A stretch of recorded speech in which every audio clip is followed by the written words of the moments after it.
Greetings, mortal. Are you ready to die?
Hello, hello, hello. Hi. Yeah. Hello. Howdy. Hey. Welcome.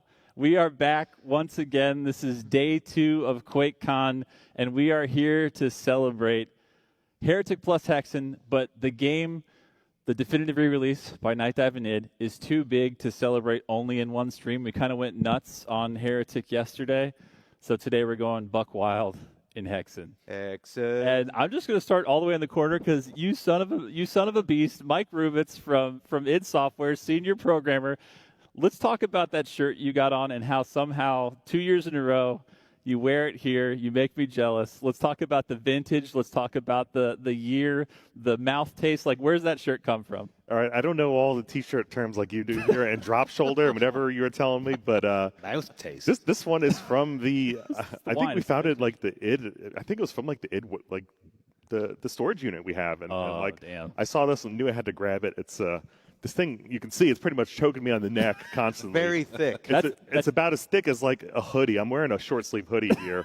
That's what but- gamer shirts used to feel like. That's though. true. Yeah. They were like, you know. You're basically wearing a vest. It's pretty Yeah. subtle, and I probably can't get it, but it's got the logo on the back, Nice. top, and you know, I wasn't going to turn that shirt around and wear the Hexen side, so I had to pull this one out. Yeah, that's fair. That's totally fair. Eagle-eyed viewers would notice I wore this one last year as a little bit of a tease, but now that I told you that, I'm not doing that. There's no tease with the shirt I this was year. going to so. say, like, next time everybody sees you, like, what shirt is you wearing? It's coming. Night Dive, id, we're doing it. Channeling Phil Spencer wearing the Hexen shirt. Yeah. Times. I love how he paused. He was about to say the id museum, and then he went, he was like- storage shed. I almost said warehouse. I'm like, it's not a warehouse. It is just a storage unit. It's like it's 300 degrees out there. There's a padlock that got broke off years ago. It's kind of come and go as you wish. You're right on the However 300 degrees part. It is miserable in there. See, it's accurate. All right, Danny O'Dwyer. Why friend- am I here? That's what I'm trying to Welcome. find out. Yeah, dude. How did you make it here? Because you've been on a bit of a spiritual and physical journey across America. Yeah, I mean, I grew up in Ireland, and like QuakeCon was like this. You know, I'm sure it's the same for a lot of people here. It was this dream. Yeah. Like you could go to it sometime. And for whatever reason, when I moved over here like a decade ago, I never actually made it out. And then last year, I was like, all right, I'm going out. We're gonna film something about Quake 3 just for fun. We're going to do it. And I had so much fun here. We're not really working or doing anything at the moment. No clip here. We're just like, obviously we're hanging out talking about these cool games. But I got some of my friends to come over from Ireland this year. Oh. So I have 3 buddies who are over. One who lives in Los Angeles, who's Irish, childhood friends, and 2 flew over. They're in the country for like 4 days. That's so amazing. we just road trip to Vegas. We flew in today, and we're here to play some games. Sweet. Hell yeah. Yeah, That's the that sounds like best. a good time. Are they going to get the A2M shirtless Quake experience tonight, or Yeah, I've warned them that topless Quake is going to happen. warning so. is the right word? Yeah, it's either tonight or tomorrow. You had them sign a disclaimer. You're like, I will be filming you. You will be shirtless, and you're gonna have the best time of your life, dude. That's amazing. Absolutely. Because that was your first time last year. Last too. year was my first time. Yeah, and I don't, like same as everyone here, I'm sure. It just like made me feel, I don't know, like it was like 2004 all over again. It was like Carry that. the you just felt at home immediately. Yeah. So yeah, I'm excited. I'm gonna bring wife and kid next year, and yeah, let's keep it up. I know. Time. I feel like every single time I'm describing QuakeCon, I feel like I'm about to like launch into an Olive Garden commercial. And like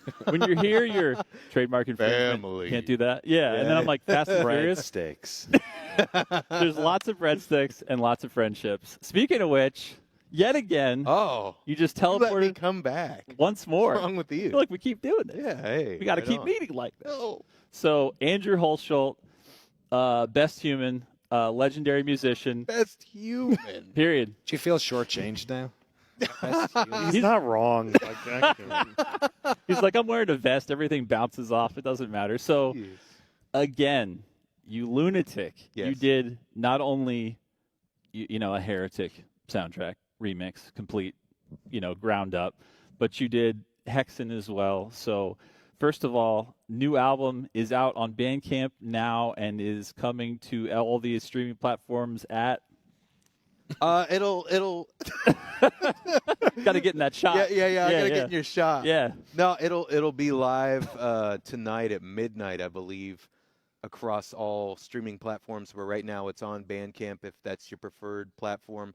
But tonight, everything else goes live at midnight. The witching hour. I looked Yeah, it up. yeah. 56 tracks. Oh, it's more than what we thought. I thought it was Yeah. 53. I mean, unless I forgot, right? I You thought might it was have done 3 56. last night. Oh, we were getting up to 8 million whenever we Yeah. were just like expanding It just the bit. kept growing. I mean, 50. I think it was 56. God damn. Yeah, it was a lot, and like we'll get more into that later. Yeah, we will. But I am so excited that not only the world gets to experience Heretic plus Hexen, but Tome of Power as like a, it's also cool because, man, IDKFA, which we got to do for Doom plus Doom 2, you got to revisit it. It's kind of like the full circle moment from when you just came here. It's like a spiritual moment for me, honestly, for I'm real. saying, because you came here just at QuakeCon as a fan, as a homie. You had made the album. And that's what got me started essentially in the industry and get a name.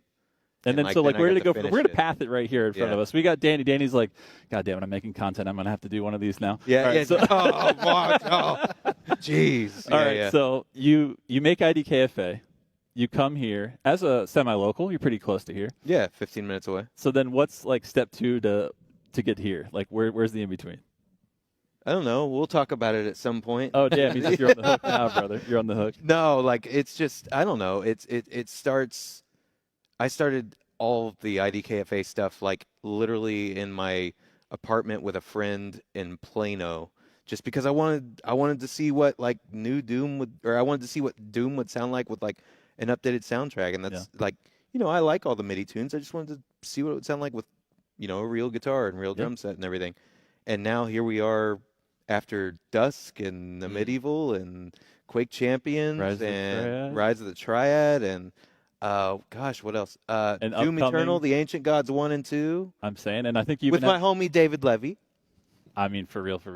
What's up, David? He's like, what's up? Yeah, But you also have another one coming out real soon, if I'm not mistaken, with your buddy. Oh who yeah, lives in Tokyo Japan. Underground Killer. Yeah, Super excited. the guys in Japan. Hello Japan, Hello, Japan. friends far away. I Yeah. can't wait for that. That's very soon actually. And you also took on a whole nother role in that project too, right? Oh my bringing it all gosh. up. Yeah, he's Good. bringing it all up. He does know. Yeah, I was a sound designer for that and did like Oh. all the systems and stuff for that as well as the music. It was a lot, I was- and especially going back and forth and figuring out how to make sure that the voiceovers in Japanese and the voiceovers in English work whenever you select whichever language you're in. Just very easily in a menu, and then in the Yeah, back end, it's you're so like, oh, easy. Yeah, God. no problem. You're like, Yeah. Please don't. Okay, selected. All right, Yeah, I gotta yeah. fix it. Yeah. How's your Japanese? Non-existent. Yeah.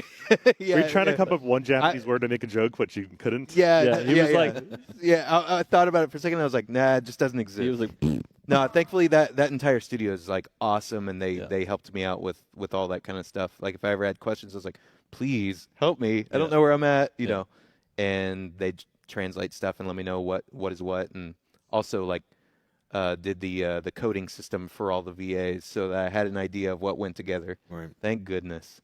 But yeah, that's I love how that's you're in getting like a month. deeper in with every project, though. You're like, I I guess it don't- wasn't enough to do a full Can I just write soundtrack of music? 56 songs. That's not enough. I mean, that's only a year or something. Like, let me do a little more. Yeah. The next time it will. Maybe you'll do like a soundtrack to a movie next time.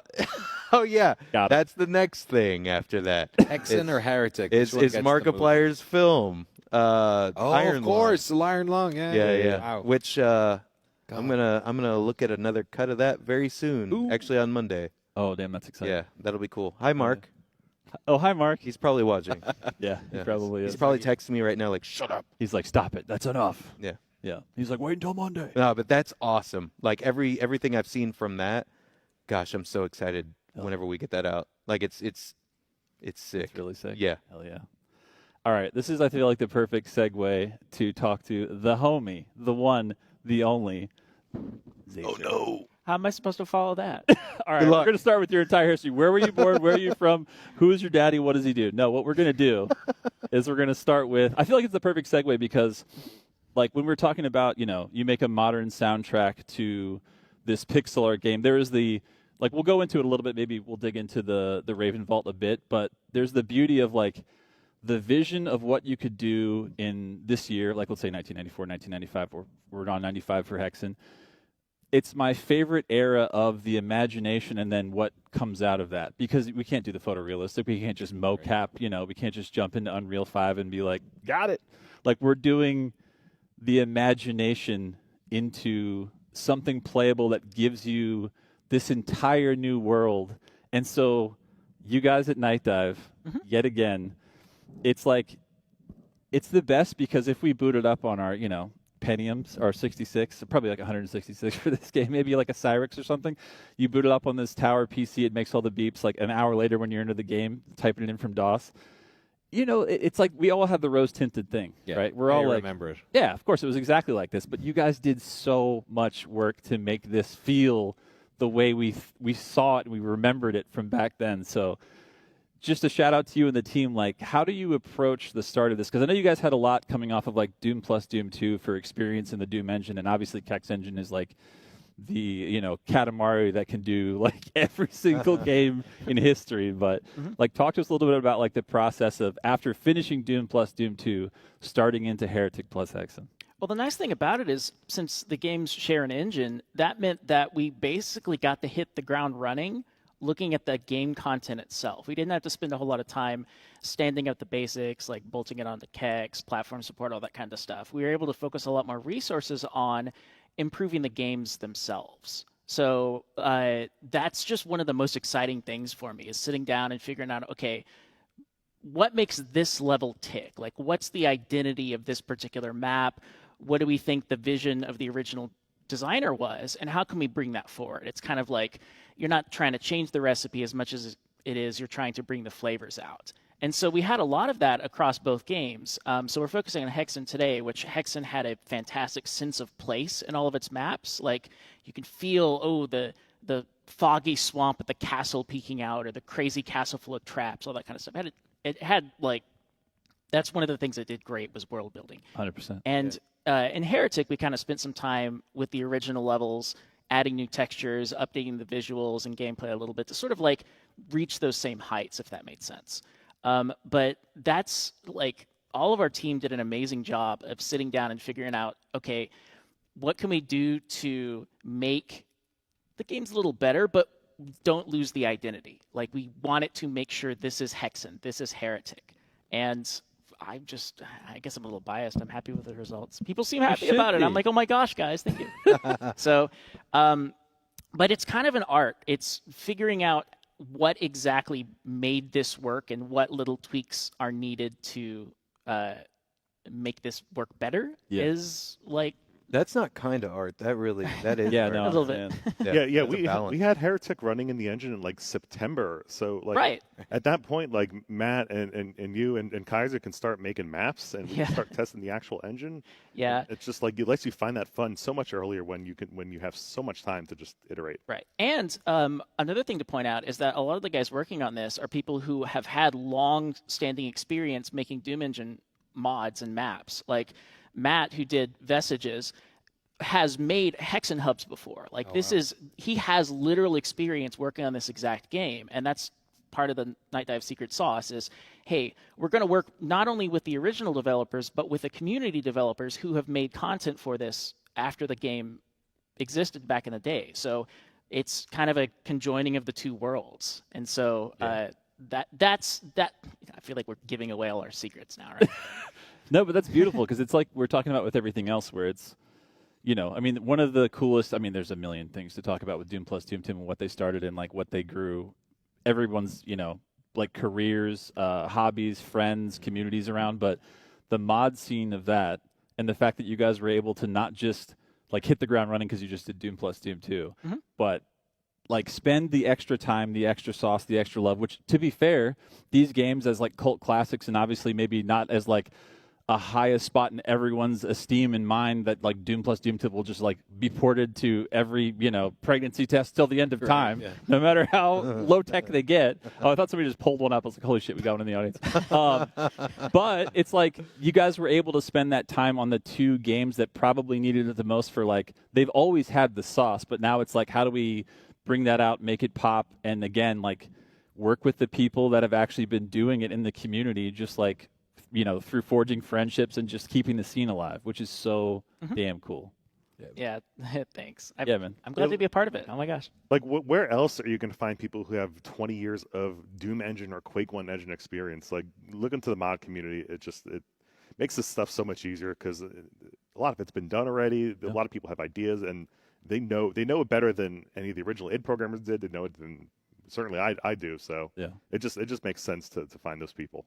Do you also find that, like, I don't know, one of the things that comes up sometimes when we talk to developers, especially at older games, is that like they go, oh, that whole map that people have redesigned or done their own versions of or have reinterpreted it in their own ways, I made that on a weekend. And like it sort of came out of me, and that was that version. But then what you have now in the modding community is like you have all these people who are sort of looking at that piece of craft, whatever it is, and reinterpreting it in all these different ways. And there's obviously like learning from the original piece, but then there's this sort of, it's not better or worse, but there's this different learning that you get from the mod community. Is that something that is like intimidating or something that's useful? So one of the most interesting things about Sigil for me was John Romero, he hasn't been in the Doom community for 20 years. There's a lot of stuff that kind of the Doom community maps do, but it's almost like John Romero was like making an outsider episode at that point. It was so different than a lot of the community mods that it just felt fresh. And obviously he's just a brilliant mapper and a brilliant designer on top of that too, but it really felt different because he didn't have that 20 years in the community. Yeah, I love the reference too because like there is the way id did it, that it's an entire series of WADs that came after that. And there's also like, but I also love the reference because not only was it like we could wax nostalgic about that, those like 3 to 5 years of all video games, but especially like id, Raven, all this of like, just like the lightning in the bottle and like everything doesn't have time. Like we just go. Right. We're going to make that one. We're going to make the next one. Like next, like, wait, we can make money off this. Wait, people are buying shareware. All right. Hell yeah. Let's keep going. But like that magic of the period of time where it happens in music all the time. Like all the best songs, you're like, oh man, you guys must have killed yourself about that. Like we wrote it in like flowed out of me or whatever. Yeah. I was like, we were on tour and we were tired as F and I just wanted to get this idea out and like, then Johnny Marr wrote this, and you're like, Jesus Christ, like you got to be kidding me. But it's like the brilliance that just strikes, and it just seems like there was that period of time, at least here, where like it was just like, oops, no misses, oops, all hits. And then all the companies spawning in its wake, like Raven and just that Dallas 90s, 2000s game dev scene. Yeah. I mean, Dwango. Oh man, like, because you can always do like the peer-to-peer, just dial up like modem to modem, which is also like, man, just going through the years of like, I got a 9600 baud. You're like, what are you on Prodigy and the BBS? Like, when are we gonna play? It's like, look, man, I grew up in Ireland. We were using like smoke signals. For 10 years. He's like, I see him. He's over there. And then just like the fact that again, that was just like some guys that were fans of the thing. Like, yo, what if we buy this like pool of modems and then we can like connect them to it, and then you get the scenes around that, and then you're making like the Dwango series of maps are like, I still think they're like God tier for all multiplayer maps. Like there's so many ones in there. It's actually when we did Doom plus Doom 2, I was looking for Bob that made Bob 10, who was just like a dude that worked in like an office in like a bank or whatever around here. But they must have had like good ass computers because that night they were like, all right, now it begins. Like the job starts now. Lights go out and they just like land and play that stuff. So I'm like, I love that these games get to kind of like bring that forward. And then now like, okay, you and your kid are traveling, but you have Nintendo Switches on you. You're Boot it playing. up. You're just playing. One of the funniest things I saw today was a bunch of people realizing like where a medieval came from. Like on like Reddit and stuff, they're like, Yeah. "Oh, okay, Yeah. I think I've seen something like this before." Yeah. Right. That's too funny. It's true. We were just talking about that yesterday. That it's like, you know, Heretic and Hexen were such like cult classics. Because I mean, even at the time, like you made a brilliant point in the. I want to give a shout out too because you've got so many amazing projects. This one that you just dropped to talk about Heretic plus Hexen. Well, it was just funny because, like, the question that I had was, there's going to be loads of people who are really happy these are going to come out. There's going to be loads of people who are like, "Oh shit, I never played those," like sort of like embarrassed or something, Yeah. or like, Yeah. or I know the box art because it had that like the famous iconic box art, Yeah. or like I don't know which one ends. Like I of all the games, like I always think these two get flipped on which one was first. Yep. People Yeah. always get confused, especially Hexen is such a small name. I think. Yeah. The other way around. So yeah, it was just a gimme. It was just like, oh, I want to talk to Night Dive and Id, obviously about sort of the how and why. Yeah. But also, it's a good excuse to just kind of have a little quick 101 on what these games are. Yeah. And it's harder to do deep dives on these as well, because I feel like this era of games for sure, but definitely with these two, they're sort of like, it's all about the mood and the flow state and the worlds. Like it's sort of I wanted to go online, so I haven't done it yet, but I wanted to go on and say how many people said these are like the Dark Souls of FPS. I was gonna say, I was like, it's got to be. Oh, it's not. Yeah, it has to be happening. Yeah. Because like for loads of reasons, but I actually do think, you know, people say it's 'cause it's harder because the level design in Hexen especially. But I think one of the ways in which these ones kind of do go that way is that like a lot of those games are about this implied storytelling that exists, and I think those two games had such a mood and atmosphere, and they got so much out of the mood and atmosphere, and you were sort of wanting to know what weird new place am I going to find next, and it was all about secrets and what's, you know, you think you know where you are, but like, you know. But smash some panes of glass, motherfucker. You know? Yeah, and we're going to. We're going to get right there. But that's like exactly like you said too. Like I mean, it's not like Western fantasy wasn't a thing, but it wasn't for FPS at the time, right? No, well, it was weird because like back then, I don't know. Like I feel like Lord of the Rings and the Elder Scrolls 4 was like a pivot point for a lot of people when it came to like making. You know, now we have like D&D's really popular, but like D&D was super uncool. Like you know, it's like that meme of the like. Shout out to my brother. You know, die nerd, and it's like me also a nerd. You know? Like the gamers and it's like that. But and I think like there was definitely the case for fantasy stuff where there was all the mods and other things, and you know, Doom wasn't that. Doom was like, you know, it was cool. It was action hero kind of stuff. Yeah. Which is why I think these sort of like. They existed in this strange little pocket during that era. Yeah, actually, Digital Foundry, John Lennon put out a great video today with the little... Now independent? Yes. As well? Yeah. Oh, dude, that's awesome. Congrats I didn't even to know them. that's true. Yeah, I'll actually give that a huge shout out because Digital Foundry and our boys, like, come on. All the stuff they do. But so Hexen... To watch the video, I'll kind of summarize it quick, but like Hexen was kind of amalgamation of the team that made Shadowcaster, which was a hardcore like party RPG. You got your face in the top right corner, and it probably gets beat up when you lose health. That game, interestingly, was actually like a modified Wolfenstein 3D engine. So they had the one team doing that, and then they had the team doing Heretic, and Hexen was kind of that amalgamation of the two teams, which is where you get a lot of the like. There's a stat on your HUD for armor class in Hexen, and the selectable classes we'll see in a couple minutes here. I love the idea like during the design meetings you had like the sort of the more doomy designers and then the more like RPG designers, and they're like fighting about how much of like, which gets put in. You're not calculating damage with THAC0? Like what do you this is crazy. He was like, I didn't see the die roll at all. Like how could you possibly? What do you mean I can't have the UI take up half the screen? You're going to use the mouse to turn, not to click on items? Yeah. But I feel like that is the perfect mashup, right? Because you have the classes, you have like the RNG of what a damage will do or like how much bullet sponge it is, but then the sprites, the impact, all that shit is there. So like the Doom side of it is like, boop. Yep. And then you get the level design Labyrinth where you're like, oh, you thought Heretic was Labyrinth? Like, yeah, come over here. It's like, but it's exactly as you said too, because I love the like you just get dropped on your head and this world just exists. It's always existed, and everything like literally the discovery of anything in the game of how to do A, B, C. It's all like. Other than the cutscene that we added in, which I'm really excited to show too, because that's another restoration thing that's just like out of the sky. But it's just, it feels like how fantasy is supposed to feel. It's like, honestly, there's a lot of things that are the best things about like a Souls-like game, but in the Miyazaki style, it's like I'm reading this thing and I don't know what I'm reading, and that's what you feel like when you're in here. There is a lived-in space that you are inhabiting that you don't belong in, and figuring out your path is like the most intriguing thing because nothing is holding your hand. Everything is trying to kill you. And weirdly, like, the fantasy, maybe because so much of it was in literature for so long, and then, comic books to a certain degree. But like, even, it's weird how even fantasy now seems maybe I'm wrong, but it does seem maybe more homogenized even than then. Because obviously, like, heavy metal and stuff, and like all these different versions of what fantasy can be, and sci-fi and fantasy bled into each other a bit, and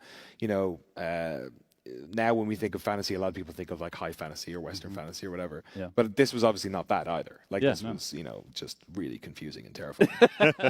Lizard men. Yeah, 100%. Speaking of which, let's throw some promo stuff in, and then we're going to jump into games. So real quick, if we pop up, Chris, so Ken, if you read everything on the screen and your eyes fall out, that's because Night Dive and id, in 1 year, dropped this beauty on the screen that you see here. So it includes literally 2 entirely new episodes, one for Heretic, one for Hexen, which we're going to get into Vestiges today.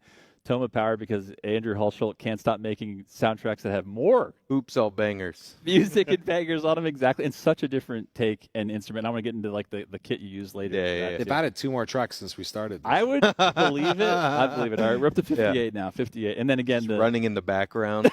you're actually writing right now. Yeah. Every time I look, you're just like, I'm like, are you composing? Hey, ChatGPT. could you- He's like, No. 3 more, only in this style. Exactly. Never.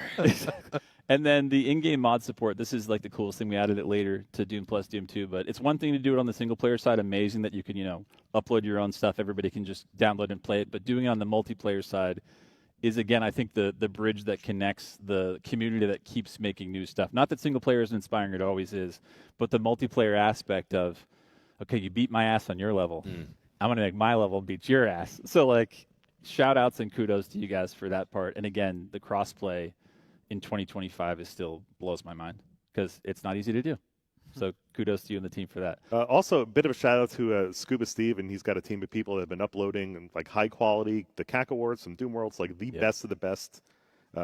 Arting up real nice descriptions, making sure their work real. Those are already filling up the mod list. Sweet. Oh, brilliant. Yeah. Yeah, like they've already started. Like we haven't even finished QuakeCon yet, and they're getting messages being like, "Hey, we're adding the mods to the store." I'm like, "Oh my gosh, guys!" And I'm trying to field all these questions about Hexen editing that I absolutely do not understand. And I'm just like, I'm just searching the source code and see if this helps you. Yeah. No, but I mean, it's a perfect shout out because, again, it's the community doesn't just come in and add great stuff. You have people like Scuba Steve that are like curating the shit out of it. Yep. It's like we're making the tags right, making the text right, making the assets right, so it all stands the test of time from now till forever. That when you go to find these things, easy to find, beautiful looking, easy to get into. And we'll be featuring those mods in coming months and getting those up for the Switch players too. Hell yeah. Yeah, that's right. Because on Switch, of course, because of the parental stuff, we have to do the featured ones. So it's kind of curated. But, to Mike and everybody else's credit, we it's an oops all. I mean, there's a lot of oops all bangers list. Anybody can upload anything though, so I can just upload something being like, "Oops, I changed one sprite," whereas it's like all the best original stuff. So as much as we what you're saying is the penis magic wand is a PC exclusive. That's a PC exclusive, yeah. But you can get it. You can download that today in Heretic Plus Hexen. If we switch to the next one, now I'm curious to see what's even the rest of this. All right, yeah. Do you want to know what it fires? Yeah, what is that? No. I'd love to know. Actually, I think that's coming soon to Tears of the Kingdom. But Spell that. Coming soon.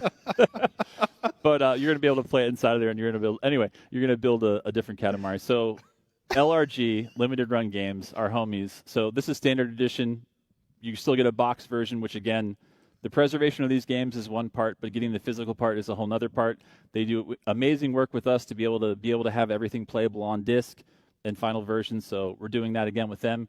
If we switch to the next, you will see this is where it gets good for all of us collectors, and this is where it gets juicy. And again, I'll give a huge shout out because I can't shut up about the Braum art. If you don't know who Braum is, the easiest touchstone in the id family is obviously Doom 2. Yep. I mean, everybody's haircut that they wanted, facing down as Cyber Demon with a wall that breaks into oblivion. Who knows? It's like beautiful art. Everybody knows his box art from Heretic. That's been iconic forever. But this was a piece that was commissioned, if I'm not mistaken, and Rubitz will correct me if I am, all the way back in the day from Raven and id. But they chose not to use it at the time, and you found it in an archive. How exactly?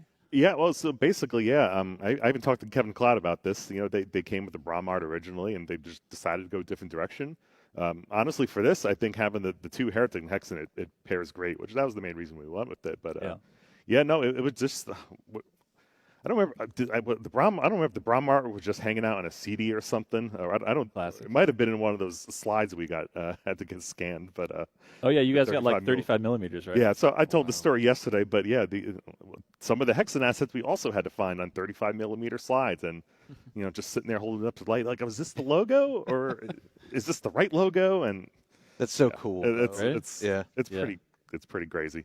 It's wild. Also, big shout out to Marty for posing as the guy from Heretic. I was going to say, he lent his time to Braum. Yeah, I don't know how long yeah. he had to stand like that, looking Yeah, I like know. that, but Yeah. pretty imposing. So glad that he did that. Yeah, physique, 12 out of 10. That's a Easy. callback from yesterday. Sorry. Speaking of a callback from yesterday, I think the little CD in the corner there, the Tome of Power, just got a couple more tracks while we were having this conversation. So it's going to be like 6 CDs by the time that thing launches. And then, again, shout-outs. I love the idea of pulling the 3 acrylics of the 3 playable Yeah, the classes. mage is ridiculous. I know, it's so cool. good. That's so good. And you're always like, when you saw the old box art, you're like, is that the mage? Is he the bad guy? Am I the Right, bad guy? yeah. All right, if we switch to the next one, of course, that's the PC big box edition, but they don't sleep on any platform. So you got Lord. bigger and smaller sizes for, Switch and everything else. That's right. More Steelbook. things, Danny. Things. Trinkets and such. It's so weird seeing like the Xbox logo beside. I know. Yeah, I know, right? It's a trip. Bizarre. It's a trip. And if we hit the next one, we have... Ooh. There's a million Things. editions. Yeah, I love it. That's 'cause dope. The Hexen. Yeah. Yeah, because they pulled that back out. Because that was... Is that another version of the one on the left in the Steelbook, if you can see it, from where you're from, Rubitz? Yeah, so I think that was basically the final box art Yeah. that they ended up using with the little tower and him going inside there, Yeah. which we still have in game. You still see that image. Yeah, that's awesome. That's Steelbook. Yeah, those are Yeah. Steelbooks, both of those. So Steelbook, collectors. Nom, nom, nom. All right, next up, we got... All right, This is the stupidest thing in the world. I love it. I think saw you it. mean As, most awesome. It's amazing. Yeah. But it is such a stupid idea. Yeah. But it's brilliant. Yeah. front and I back. saw the back first, and I was like, "Oh, they just did a Hexen one." And then I look around the front. I was like, "There's no way they did that." Yeah. It's You're like, oh, it's a awesome. cool Heretic shirt. It's And then you're ridiculous. like, "Fwah," as well as a cool Hexen shirt. So stay tuned till the end of the stream. We're going to be giving away a few of these to peeps in chat and I love to some folks here. And also at the end of the stream, we're going to give away to people that couldn't show up to QuakeCon. We perfectly and stupidly did the same thing, and we printed it on a tote so you could put No, the shirt that's in not the that. tote. Good. You have to understand. It's a T-shirt Yeah. with a graphic on both sides. Yeah. It's the whole Am I the only Yeah. person that thinks this is weird? Yeah. Yes. It's a tote bag. It's a bag. Who No, cares? I had that conversation. I had that conversation with our homies. Shout outs to Amber and Clay at DPI. They were like, "Yeah, we should make it smaller so it doesn't sweat and everything else." I was like, "As big as we can do Exactly. it." Yeah, that's Both sides. beautiful. Yo, so you're responsible for this madness. A little. Great Yes. stuff. All right. If you guys are ready here at QuakeCon, let's jump right in. Well, first of all, are we ready? Should we jump in? All right. Confirmation. Ruvitz, the Maestro. Ready-ish. Okay. Well, we'll wait. Let's get into some gameplay. Yeah, dude. yeah. Let's do it. Live via satellite. Yeah, so here I am, my little permanent on-screen box here. I love not being able to get a sip of water or anything, but You can't. tonight, so we're looking at, you can watch our stream yesterday for Heretic, and we're going to do Hexen, which, if you can do a little date math right here, is about 10 months of development. Wow. And that also includes, in that time, Heretic was originally updated kind of like how Doom was with an extra episode. That was also done in this period, I believe. And yeah, it's maddening. Video to think games about. came out real quickly in the 90s. Yeah. Well, they were also giving them away on discs for free, so you had to make money somehow. True. So yeah, here's the original the box I think we'd have in the retail box. Yeah, it's beautiful. Yeah, That big X, I'm gonna say it. Before gamer tags all had double X, big X, and people felt like Yeah. Yeah. special agents. Hexen did it first. Yeah. Period. That's true. Just gonna say exactly. Just gonna say it. So where are we starting? Are we doing the vault here? Again? Yeah, let's All right. do a little bit of the vault just to show, because I love the power of zooming into the stuff that you got on the 35. Yeah, so film, just to let's show how try and nuts it find is. some stuff we didn't zoom into yesterday. Yeah. So if you want to see those, go play the game or watch yesterday's stream. Right. So, Shout out to yeah, here's a Hexen specific one. Here's the Wyvern that was the boss in Oh Hexen. man. Yeah. Yeah, this this one was tough because like he's wide and like long and like the Spider Mastermind has a lot of problems in Doom with that being that size, and he's really cool proportioned. Tell me more about how wide and long he is. Yeah, that's somebody. Everyone's looking at each other. Yeah, like, Josh what just did he keeps looking say? at me. Wait, you skipped past My the team great. photo. Go All right. back. We Let's rate showed everyone's that one hair. yesterday, but all right, It's let's old go. news. It's old news. We gotta rate everyone's haircuts. Look at Yeah, this. right. Is that magic? Is that the Magic Sword arcade? Can we zoom into the Oh, it left? is. Yeah, left that guy? looks like Magic Sword. Is Bruh. that Blastoid? Blastoid? That's I Blastoid. think, yeah. Blastoids, yeah. Amazing. Bruh. Yeah, man. And that was the entire team that made both of the. All right. Yeah, that was Heretic team. I thought the sofa was made of denim, but it's just that they're all wearing denim. They do make a sea of denim together. Yeah, they really it does. It does. Yeah. This has to be part of that pantheon of like 90s id pictures that'll pop up on Reddit every 6 months Yeah. or so. I love when they bring that shit back and like, how cool is that? You're like, was it though? Acid wash? That's what we were doing? Yeah. That's fair. And then pixel art. And some of the stuff you guys found in the vault and kind of resurrected. Yeah, so like the super wand that you see right there is featured in Heretic as a new weapon we call the Tempest Wand. But like as far as we can tell, the way we found this in the art assets meant that this was originally meant as like what the slot 4 weapon that eventually became the Dragon Claw. And there's a different place that shows design notes and docs, and the Dragon Claw, where its name came from, is it was originally supposed to have a flamethrower attack, which later turned into the Phoenix Rod. And so it's kind of weird because you can see this behind the scenes development of both ends of here's what the weapon used to look like, here's this one, and they eventually merged into one. But of course, when I saw that, like a blue wand, I'm like, chain lightning has to be a chain lightning attack. I can't not. And so it went to the new episode. Yeah, That's so cool. yep. And how cool is it that you guys get to do, like, you take this kind of like, okay, well, that didn't make the cut, but then you get to do your spin on it, and you're like, you know what? Right. It's in there exactly the way that we imagine it. And the weird thing is you guys did such a killer job. It doesn't feel like it isn't in the original one. Like, I can even see some people playing it being like, that was my favorite gun. And I was like, Yeah. what do you mean that was your favorite gun? It's brand new. Yeah, because the other one that like just floored me when I first saw it was the Mummy. So the Golem enemy in the game, which is internally called Mummy, like there was an original version of the sprites. Like this guy never shipped in the game. They completely redesigned the enemy, and so but this one had full rotations, attack sprites, projectiles, everything. And so just going through the files, suddenly finding an entirely new enemy we could use. That's so cool. Just And they even Out had of the this box. full melting and everything. right, It's all done. like they did final art and they decided a little bit later, like, we want to take it in a different direction, which that happens a lot during dev. Yeah. But that's one of the most fun parts about these like remasters is when we find these kinds of things, we realize, why don't we use both? I love Bring it that. back. And so we did. That guy just featured in played a little bit of Faith Renewed yesterday and saw it there. So I'm repeating myself. I also love, though, when you look at the old Mummy, like if you go back to that one, Rubits, and you zoom in a little bit, they're like, all right, when this guy melts down to like soul level, it's his eye color. His entire body is his eye yeah. color. It's like the wildest idea, but when you see But it he's wrapped happen, in bandages, right? That's So right. Maybe he's just a purple dude. it was always Eh, just a yeah. purple dude. It was a long time ago. Everyone Fashion was was purple. different. Purple was in. Exactly. But yeah, no, this whole archive, and it's also so cool because I think when you guys said you started it, like you didn't know if we could actually pull off. Because with the id vault, we knew we had what we had because it's been hanging around for a while. Yeah, the game was ultimately developed at Raven, and they seem to have some stuff, but not a lot of like. We're very lucky with Doom that there's actually like some sort of folder that had their whole development archive for both Doom and Doom 2. Oh wow! And we managed to the two artists. I'm blanking on their names.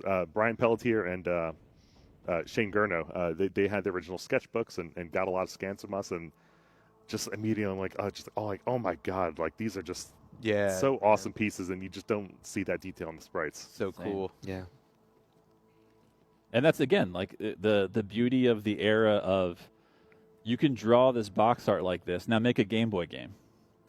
Like translate it. Yeah. Like, and then somehow they took that and you see it in game and you're like, God damn, they did it. Like they did that thing. yeah. And that was kind of the first era where it was happening because obviously the amazing looking box for the game that looks like, was like, that was right, like Defender or something. You're like, Totally, well, that's a dream. Whereas we were starting to make that I always remember that with like games like Monkey Island, where you had the box that looks incredible, but then you play the game and it has this whole other artistic sheen to it, which is in a totally different direction, but sort of no less artistic. And I think there's the same for these games, where a lot of this is, we were talking about it when we had our interviewers, like technology was pushing a lot of this, and everyone was just sort of like using these new tools and all these new gadgets and ways they could make things, and it was sort of producing. Like it was right on the bleeding edge of a new artistic wave, because it was on the bleeding edge of the tech wave that was there. Yeah.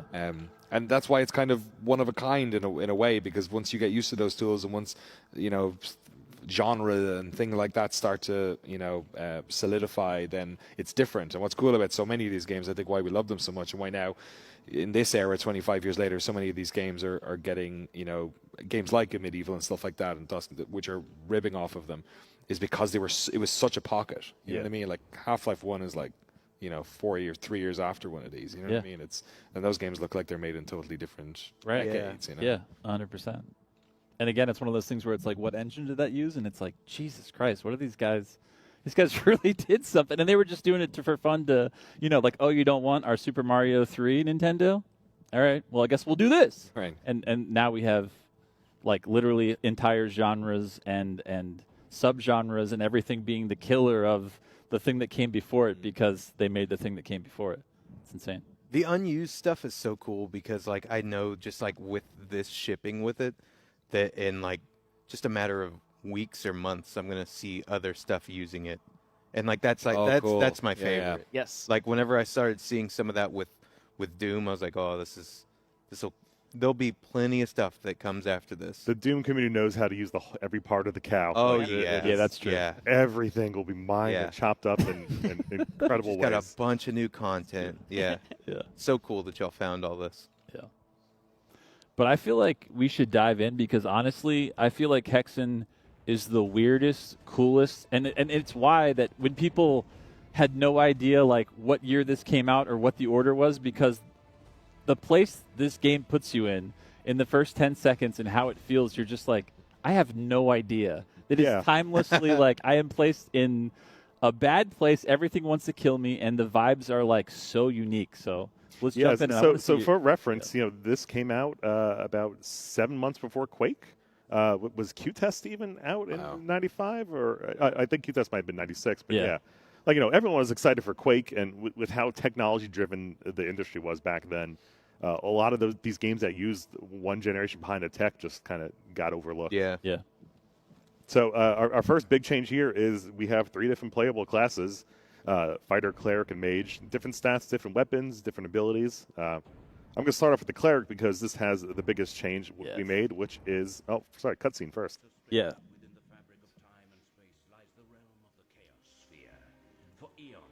What was the process like of improving this? It was remade from scratch. None of these sources exist. So, Night Dive, guy did Quake 2 Cinematics, Bren, just looks at the original cinematics, recreates it in 90s 3D, and it looks like we up-resed it. It didn't look like we made a new one. So crazy. I don't know how he does it. It's insane. I don't either. All of this. Yeah, it's crazy. Because I remember every time Blizzard would put out a new game, and I'd be like, I will play the game after I watch that cutscene like 1,000 times. Yep. Yeah, every WoW expansion. And this was not in the original PC version. These cutscenes were in the PlayStation 1 edition. PC version just dropped you in and expect you to read the story in the manual. They're like, all right, these console babies, we're going to have to give them a little... Yeah, it's like, we got to really sell this one. Yeah, narrative. Yeah. A lot of competition on Nintendo 64. We got to get these guys in. How are we going to do it?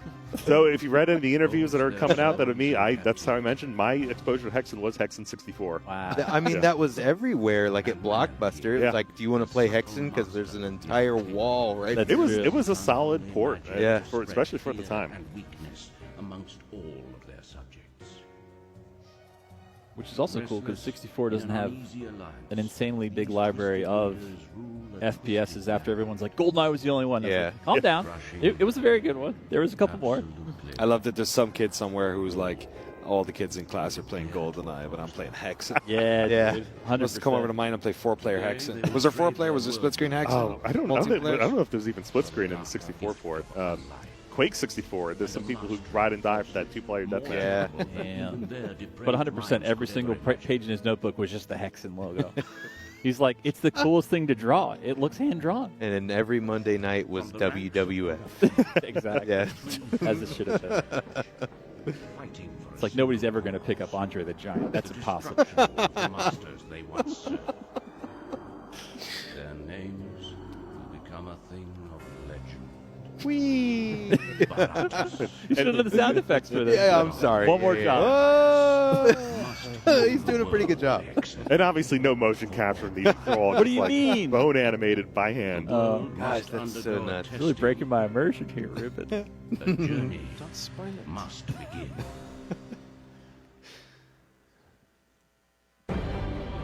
So yeah, right off the Immediately. bat here, the cleric, his starting weapon was the worst.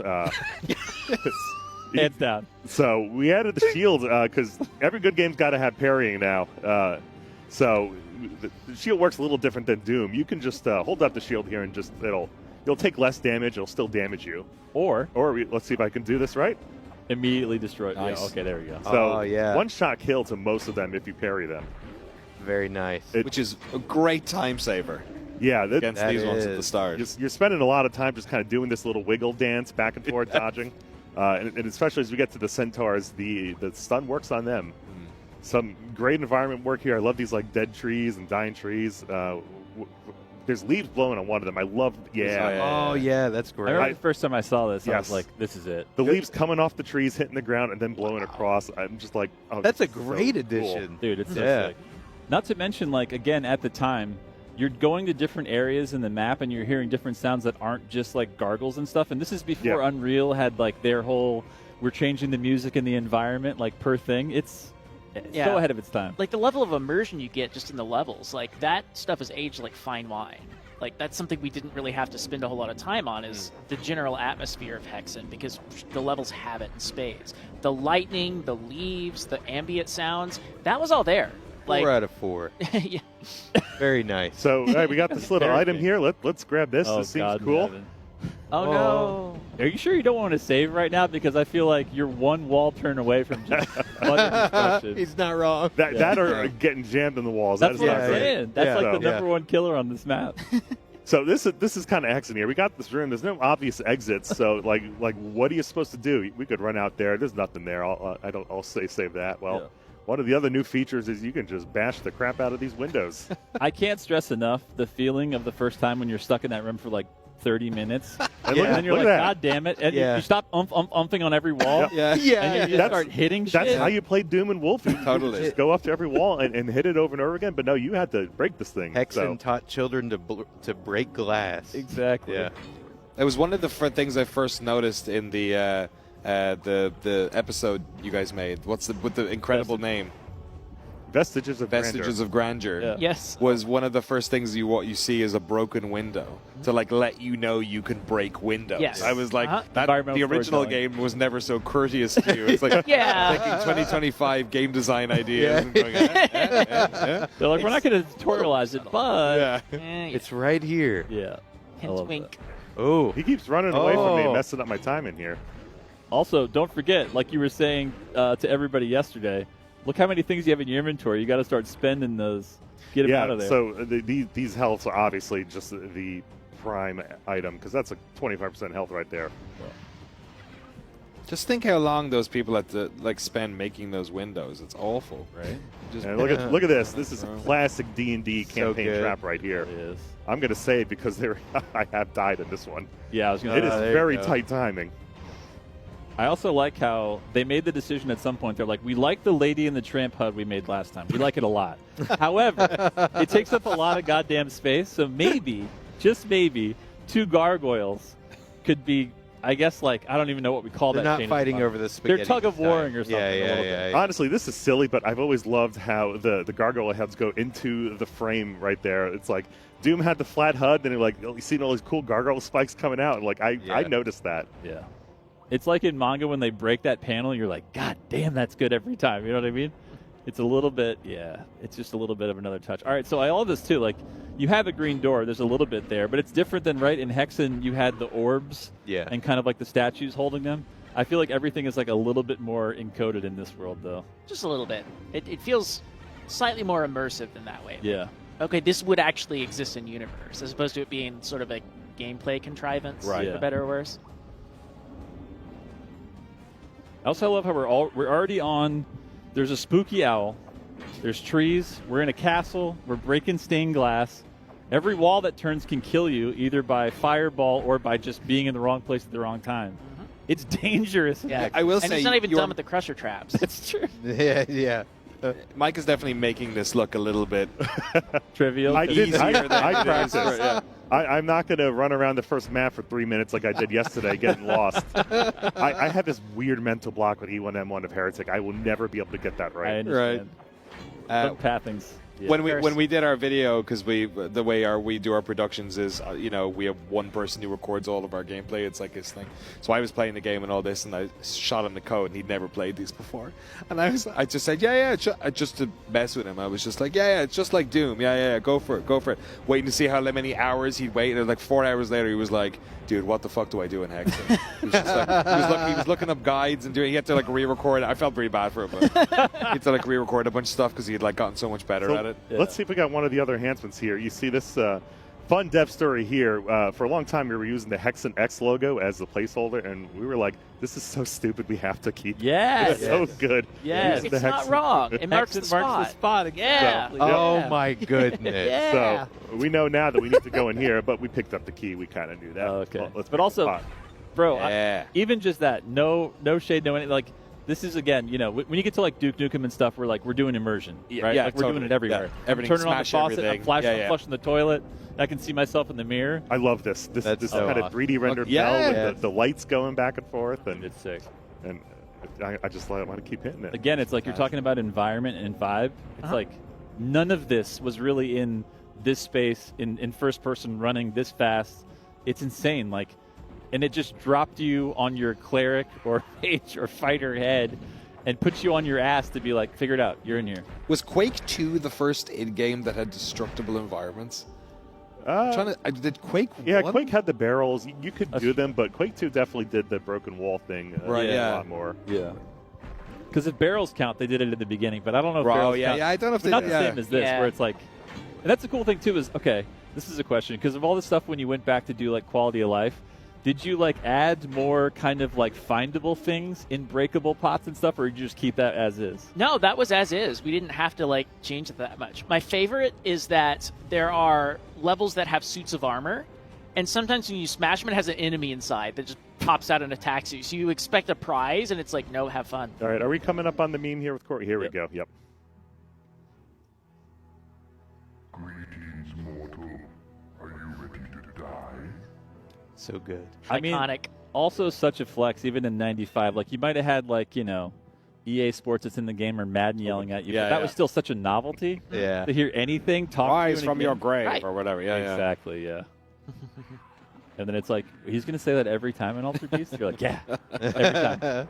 It's cool as shit. I mean, so much about this game is listening. Like, it's about, like, if you were to close your eyes for a second and just hear all of the different... I mean, Doom is like this too, right? They're, like, signaling who's in the next room or, what's coming Yeah. up. But I don't know. There's something about this game where it's... So much of the audio design is just so snappy. And it does sound... Was there much, like, presumably a lot of work done to that as well? Because it does feel... The music, obviously, we have all these fantastic new interpretations of the music. We're up to tracks. 60 tracks, by the way. Oh, great, It fantastic. just keeps growing. But on the audio side as well, how much work goes into that? Well, aside from making sure that the positional audio is all correct and sounds good, surprisingly not a whole lot. Really? Because the original game itself, like the sounds that you hear, the design itself, the way the ambient sounds echo around the player, that was all there in the original. Like the biggest upgrade that we did was this guy right here, Right. filling in the soundtrack, and the rest of it just Aw. clicked. So that was kind of the big upgrade that we did. Yeah. And then Well, he does sound design too now, he said. So, Yeah. He Yeah. loves it. Yeah. He'll do any language you want. He's ready. Oh, here we go. Yeah, money. An honest man. Something money. Something money. Yeah. I like So it. eagle-eyed viewers noticed me stalling a little bit, so I could point out the biggest new feature here is we added these little books that let you just change your class mid-game. In the original Hexen, you picked your class at the start, and that was it. Yeah. If you wanted to kind of play all three, you had to play the game 3 times. But like, that's asking a little much. Like, no one's going to replay the game 3 times. And so, in the interest of letting you kind of explore more of the weapons and the abilities and stuff, we add these books throughout the hubs to let you switch instantly. Very cool. So here's the mage. His default weapons is kind of little pea shooter here, and because Magic missile. Magic missile. Yeah, I already got the first upgrade here, but this like sick pattern of ice blocks. I love hitting those flying guys and freezing them and watching them drop out of the air. So let's try and find one of those. So another thing I want to point out is that in the original game, whenever you created an ice corpse, it just kind of blocked your shots. But now you can actually shoot frost shards through the ice corpses, so they serve a defensive purpose where you can kind of build a shield wall of frozen guys around you. It's one of the little changes that we made. Yeah. So I also love that, like, getting back to like the I'm a nerd, you're a nerd, replay D&D. It's like they're almost like which kind of are D&D players playing this? They'll pick mage. We're giving them range options. We're giving them like combo options. Are you a fighter? Right. Get out there with your mitts, idiot. Which is exactly what I did. I was like, man, this game is hard as shit. Just hands? I'm just throwing hands. So just look at the toughest. Yeah. I was like, okay, this game is really difficult. I'll always go. Other new feature is no more of these waist high walls. You can jump. Jumping. Oh, very nice. Jumping rules. Cheats.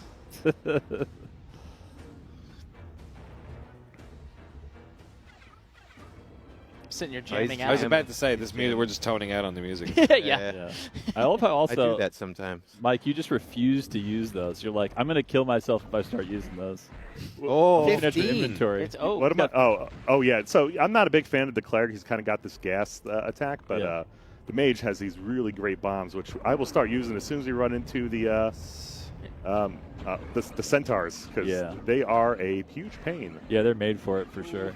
So one thing that he did point out yesterday, which is new to the port, is you actually get descriptions of what the items are when you cycle them in inventory. And in Hexen, that's very important because if you don't know the game, you've got what looks like a green potion, and you've got what looks like a purple potion. And if you drink the purple, it heals you. And if you drink the green, you explode. Yeah.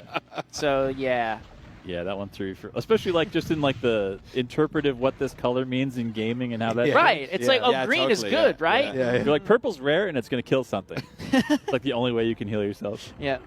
They have esoteric names too, like Quartz Flask, Flechette, Time Bomb of the Ancients. That's heretic. I love it. Gosh. So fun puzzle right here. Where do you think it wants Use me your to go? sword. Yeah. So that was actually a map transition right there. There was like no loading, so you're just instantly going from map to map. It was a good like probably 15 seconds on the computers back in the day. Yeah. It said ethereal travel on the top because they didn't want to write the word loading. Loading. Yeah. That's travel. Yep. And that's what I love about the Tome of Power too when it rotates. Like that right now would be like, oh, my game's loading. And you're like, no, they're showing you have the Tome of Power. Yes. Right. I love that shit, man. It's so cool. Spinners that you want to see. There are so many nasty traps. It really is like some sick person's D&D campaign of killing the player at every instance. Yeah. It's kind of like Sandy Peterson cranked up to like 11. For real. And he's like, actually what happened? And then Romero's like, here's what actually happened. Oh, no. Shout outs to Romero. Shout out to it's my favorite. I want them to use Twitter until the end of time. It's good buddy comedy. You know? I love it. I love it. hope And it's you do always well. so You're doing respectful. well. It's the best. Yeah. Like, Yeah, I hope you're doing well. I hope you're doing well. You know what the funny thing about that is? I think that's sincere. Yeah, Yeah, it it is. is. It It absolutely seems 100% passive is. aggressive. It does, But if you yeah. met it's John actually- before, it's actually he's probably just exactly. Yep. Because John just happens to remember every single thing that happened in human history. It's just both his gift and his curse. That was quite the scripted event right there. I'm saying. Yeah, the floor dropping out. Yeah. Yep. I wonder how many people have died to that. I will mean-looking get lava, killed by too. one of these traps. I will forget that they are there and walk into it. I'll make sure not to warn you. yeah. Just let it happen. Perfect. Do you think video games have more lava than any other medium? Like books, Yes. film, Yes. like art, anything. I feel like lava comes up in gaming Oh, yeah. like 10 million times more than just It's so anything easy. else. It's It's true. so easy. It's like Which Make is a weird lava because it's one of those things you're like, what is this human condition that goes, we got to get lava? we have to get lava. Yeah. Like we it's need such a- something that if they stand on it, it takes some of their health. They melt away. Lava. It's always Right. lava. Lava That's how or that works in acid? real It's, life. it's the two Acid. things that hurt. Acid. Again, acid. Yeah. Well, I guess there's a whole genre of music about that. That's true. Doesn't really count. Yeah. What else would you do? This is some fantastic looking lava, though. Yeah, I was gonna say. Look at that. Yeah, look Y'all at did all that the- scrolling textures. Did y'all do anything with that? Nope. Yeah, that was all game. stuff. Oh, wow. That's what I'm saying. Like, we talked about it in the Heretic stream, but the palette choices of the limited number of colors they could use, Yeah. I feel like I'm literally seeing, like, new Pantones in this game. Like, every single turn, I'm just like, the colors pop so hard. Their palette is just incredible. Yeah, God, I love Heretic and Hexen's palette, like just the colors. Dave. Yeah. bro. All right, Counter-Strike jump mappers. This Yeah, is your yeah. moment. Yeah. No, there's a nice little ledge right here. Disappointed there he you go. didn't. No. I am not If you going bite for it, that. okay, I was gonna think you were saying for nice little ledge right here. That's not an enemy. That's an item. Oh yeah. Flame mask. All right, let's. I'll see if I can jump Freeze these one of back. these guys. Be nice if I could hit him. You just got a trophy. I heard Hey. it pop. Yeah. Cause an enemy to fall to their death. Yeah. All right, let's mess this up. You can do it. Fall. Oh, what? I don't know what shooting. CS me. underscore there's- Hexen. Rubit. Oh. Sorry. That's a very kind respawn right there. That is. That was a quick save. Okay. Yeah, Oh, he you knew. son of! You're so fast. You're so fast. I am an unabashed save scummer. Same. As Love it. yeah, especially in these where there's so many traps to get punished in. Please do save in Hexen. Just Yeah, for your own sanity, please. agreed. Make that a shirt. Yeah, Where are we going here?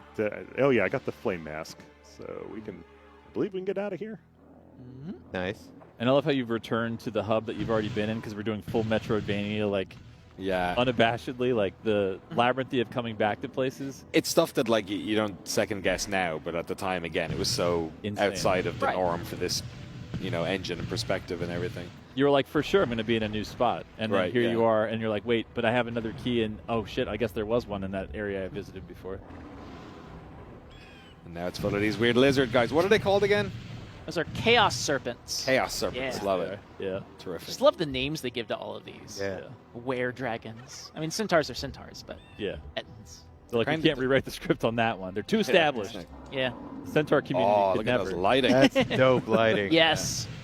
Oh yeah. Another thing just from the original game, like the game oozes atmosphere. Like it's so funny because like for Heretic, we did spend a lot of time being like, hey, let's kind of beef up the visuals for the levels, and then Hexen was almost all spent. Okay, we don't have to touch that. It's great. We just need to make sure the player knows where to go. Yeah. Oh. Yeah. Oh, Move a few switches around. So here are the centaurs. Yeah. They also have shields, and they will block and deflect your attacks. That's why when you're a cleric, you really have like the parry. It's like you're playing Yes. Sekiro Right. for 3 seconds. The, Like, the parry makes because otherwise they're very smart about using the shields when they're Yeah. shooting at them, but they're not very smart about dodging these bombs. Did you guys Got 'em. make this slightly more palatable? Because I remember in the past thinking that they held their shields up for much longer or something like that. Yeah, so in the original game, even though they held their shield up like this, they were actually fully invulnerable. If you walked around and hit them in the back, it wouldn't do any damage. Now it does. Okay. You can go around them and punch them or smack them with an axe, and it works. I remember thinking this doesn't feel as cruel as it was before. So Right. That's So it kind of works like how you expect, and Yeah. you've got additional tools per each class to deal damage to those guys. That's I awesome. always felt like the Centaur is a really cool enemy, but ultimately when you find people who are like not super excited about Hexen's gameplay, that's why. It's Yeah. always the Centaur. Oh, So, 100%. Yeah. yep. That's But- the night dive promise. Oh. less cruelty. Very nice. I like Very that. nice. And now you can give them a taste of their own medicine as the cleric. Like, Yeah, oh, true. you got a shield. Well, guess what? Especially when you get that invulnerability, like where they're just fully stunned and you can almost like one-shot them. Yes. You're like, I'm a centaur. Yep, that become the Centaur. I'm the centaur. I'm a centaur now. He's like, you thought I was a cleric? Gotcha. He's like, let me heal all your HP at once. So not done in here yet. Also, I don't want to cut you short here, but I do want to jump into some messages because I think we do need to play a little deathmatch too. Yes. Yeah, great, because I this is see. the part where I usually start getting stuck. He's like, I don't know where the hell I am. It just immediately in game. He's like, I'm out. I'm Oh, out. yeah, we're out. Yep. not what the time it was. Yeah. So we have the game's chronological order here, and as you can see, it's some 30 years later, new Hexen. Can you tell the good people how you came up with this ridiculous name? I don't know. That's the best part. I've got this text file on my hard drive just literally called doommapideas.txt, and it's full of just all sorts of insane nonsense that would probably get me committed if anybody read it. And whenever we were working on that the set, we had most of the levels done and named, and people realized, wait, what do we call the episode? And then crickets, right? So I went into my Doom map ideas text, blah, blah, blah, and then saw the name written down. Don't know when I came up with it. Don't know where it's from. And I'm just like, that's it. That's what we're using. Dude, that's exactly how it was done with the Medieval, too. Those guys have a text file like of just Really? old Doom. Oh, beautiful. Amazing. Like, if I remember correctly, yeah. I could be. I'm pretty sure that's correct because I can remember a handful of things that Leon pulled straight out of like old Doom maps that he made. Yeah, but I can't go anywhere without a notes file. I've got one on my phone. I've got that because you never know, like 10 years later, that dumb name that came up to you in a Doom might be relevant again. Right. So here we are. Works great for song titles too. I was gonna Yes. say. Yep. I mean, you're making something like a Doom WAD this many years later, unless you have like a Jimmy Paddock or an Andrew Holtschultz soundtrack, you're like, I gotta have a really killer name. Yeah, exactly. It's gotta be a visceral name that you're like, can you believe the balls in this? Vestiges of What's a vestige of grandeur? I love it, dude. It's the school of that Doom and Quake id mapping thing where it's like bad thing of bad thing. Yeah. Bad place. Well, because the other Abandoned. expansion, the original one, Death Kings of the Dark Citadel, supposedly the story behind that name was they just asked John Romero to come up with something, right? And he was just like, Death Kings of the Dark Citadel. They're like, that, ship it, perfect. How do you come up with that off the top of your head? Is what's crazy. Directly after that, he went and posed for the Doom box art. Exactly. He was a busy guy. Same day, actually. Yeah. Same day. 12 hours. Yeah. Gosh. This is not a good fight for me here with floating over the water. Punching them too. Yeah. You're doing the vestiges of fighter right now, which is I should not have picked fighter. No. For this, no. You're representing right now. Oh, look how at cool we got your some arms fighting. Oh, you got infighting. See? Love it. Oh, I'm hearing so many angry noises. I mean, who needs guns? Look at that damn thing. I've always loved how there's like the finishing one. Yep, the little 3-punch combo. Exactly. I was like, I'm underpowered, and then the 3-1 came out. I was like, I'm good. Yeah. We're good. I was playing Hexen Deathmatch with some folks earlier, just online randomly, and everybody figured out real quick, if it's a small map, pick fighter and just hold mouse 1. Yep. Punch, like combo everybody. I was legit surprised at how well the melee worked in Deathmatch. Like, okay.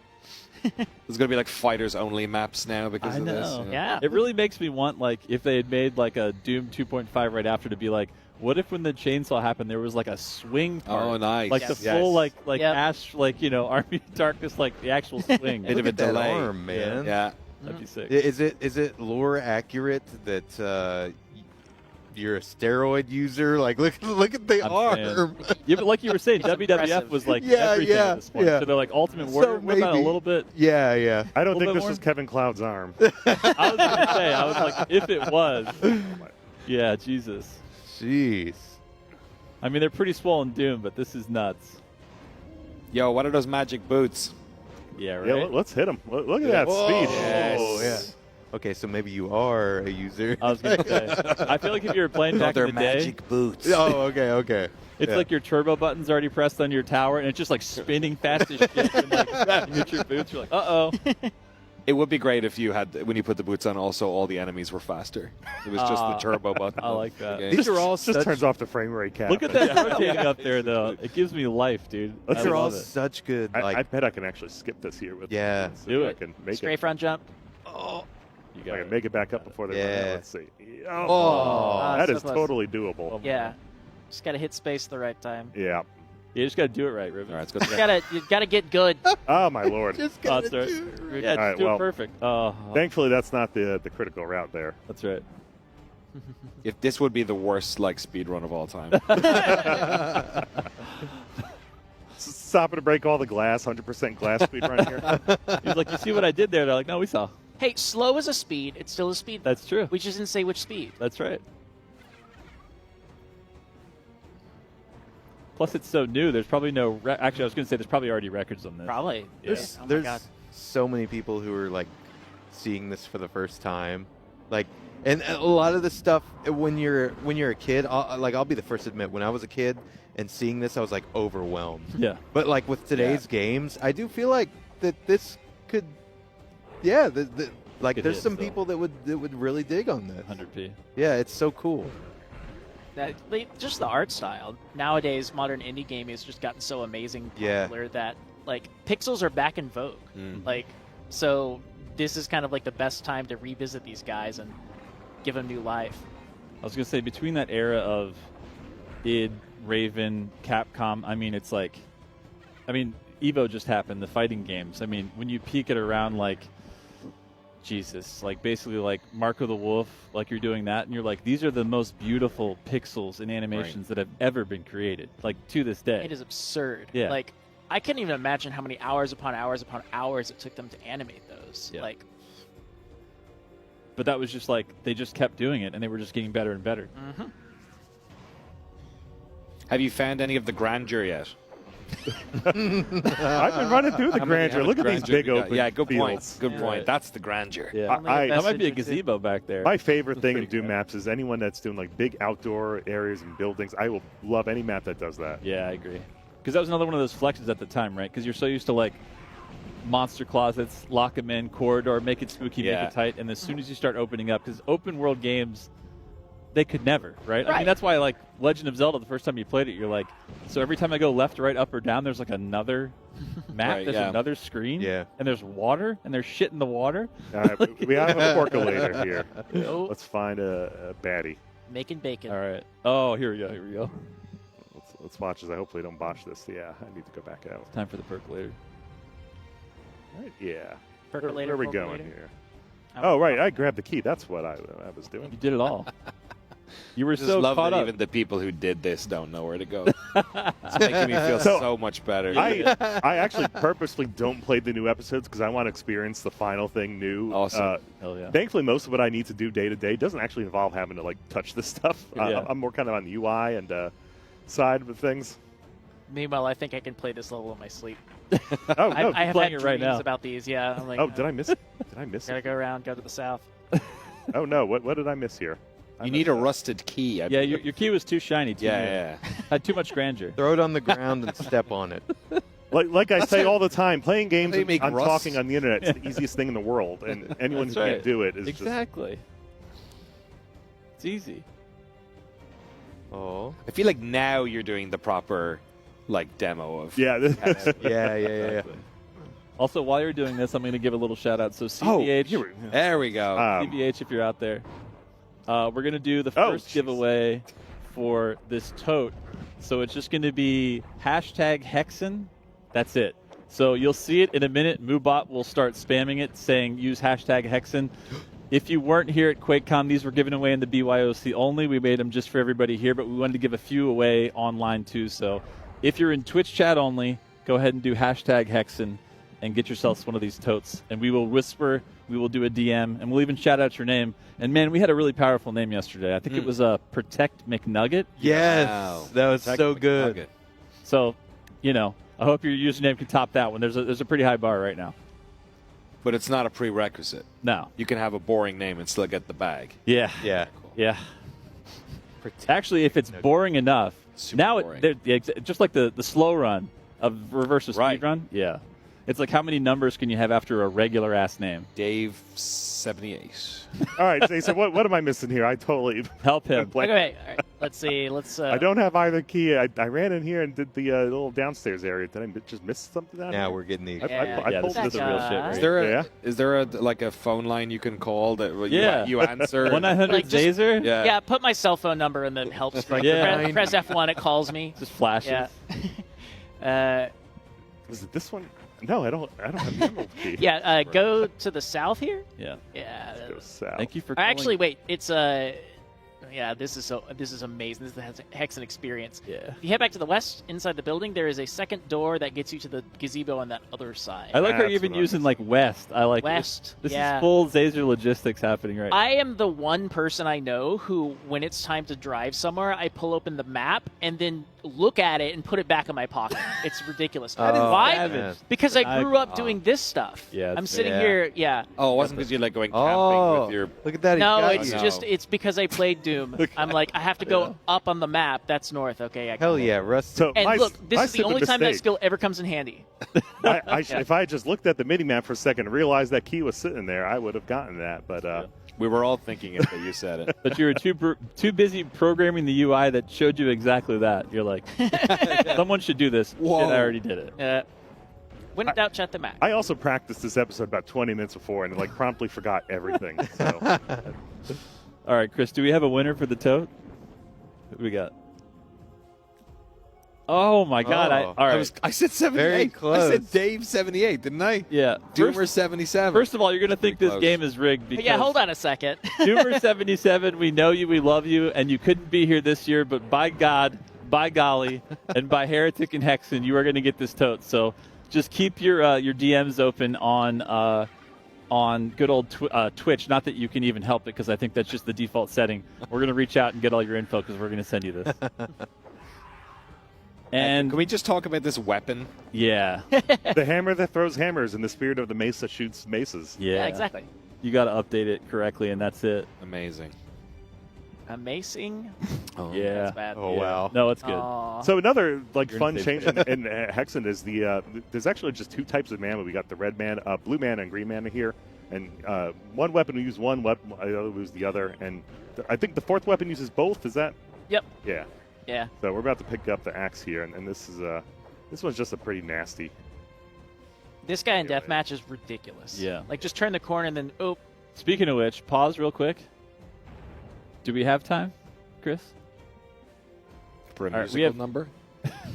I'm Perform out. live? I'll see you later. He pulls out a kazoo. Yeah.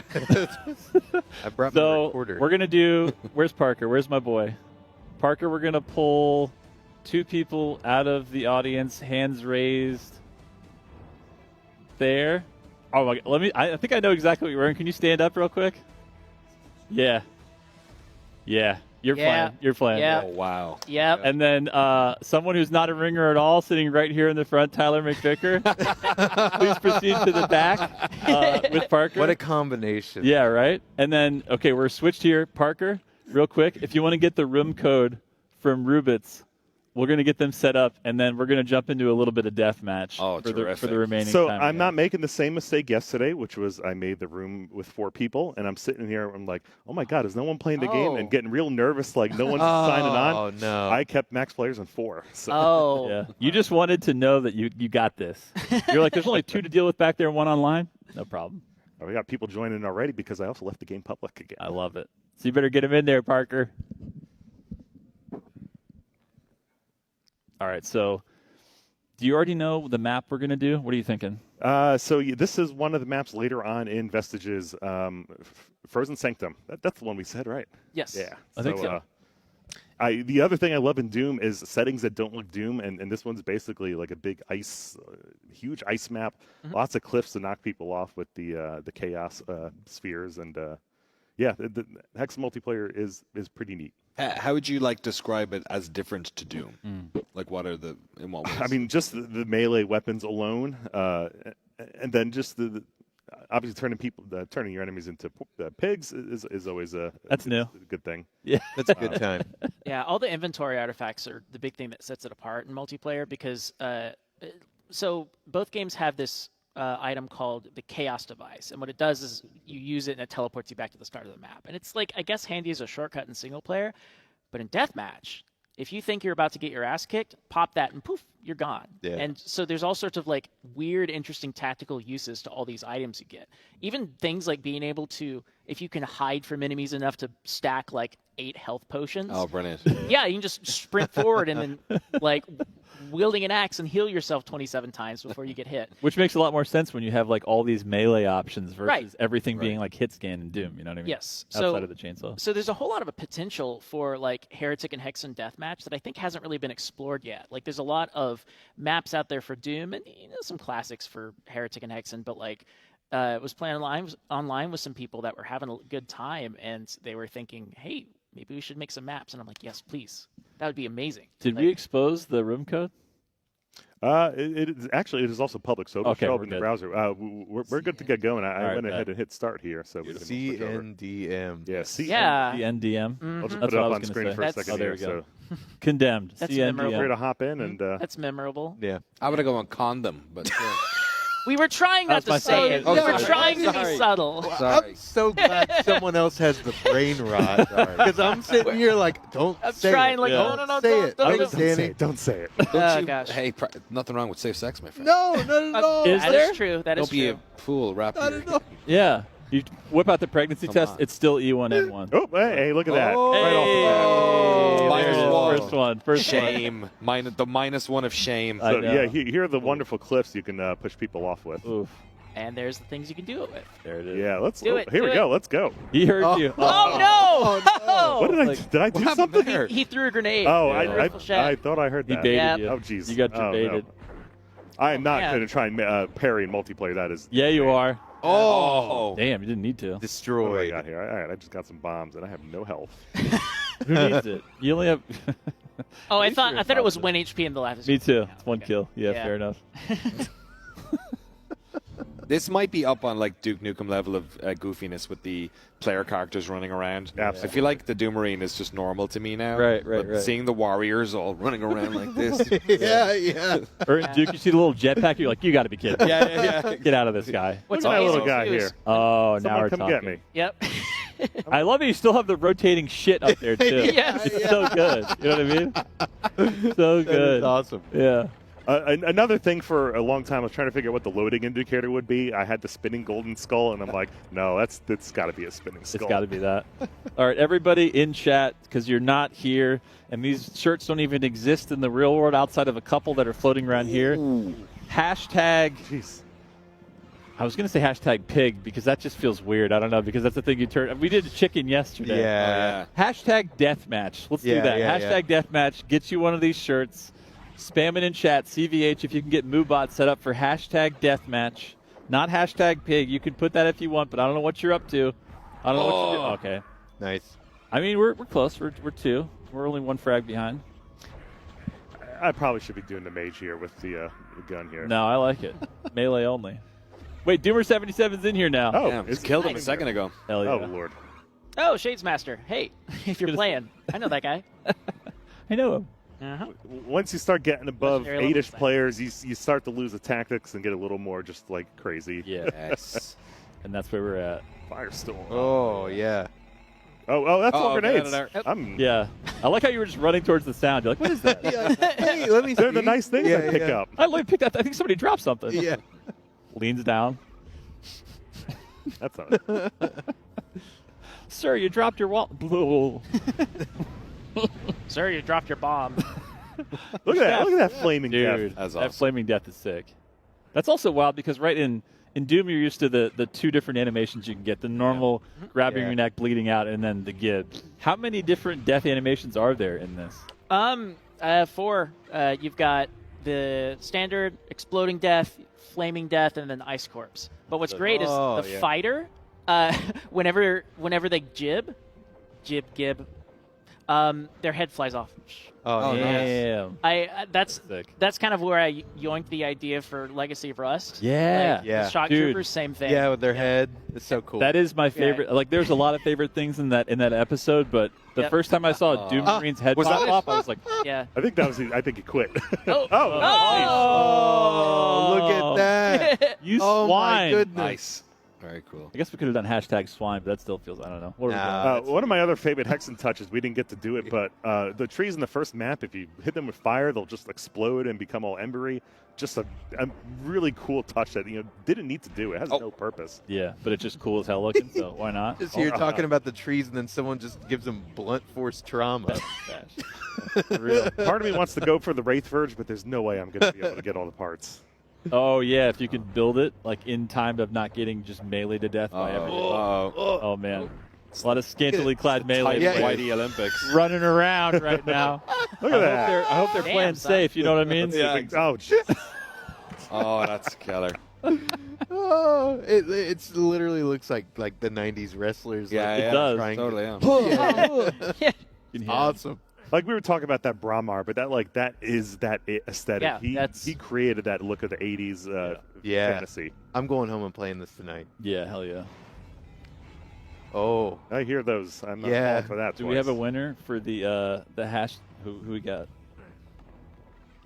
Oh, Jesus Christ. Oh. One more time, I just want to hear you say it. That sounds nice. All right. OG Doomslayer, old gangster ass Doomslayer. This beautiful Heretic plus Hexen T-shirt is coming to you. It's the most OG T-shirt. It really is. I mean, they were like, if you did less paint, you might not sweat as much. We're like, we're sweating it out. Absolutely not. We're sacrificing Both zero sides. paint. Sweaty back, sweaty belly. Sweaty back, sweaty front, It's all happening. sweaty everything. It's perfect for QuakeCon. You can take Texas with you wherever you go. Yeah. Yeah, good point. OG Doomslayer. The shirt belongs to you, sir. Or ma'am. That's the type of T-shirt where Ooh. you make something. Oh, no. Oh, that's Three. Oh! I'm way better at Heretic, obviously. Oh, Where are you at in the kill count right now? Like in the middle. Perfect. You're hiding. That is disgraceful.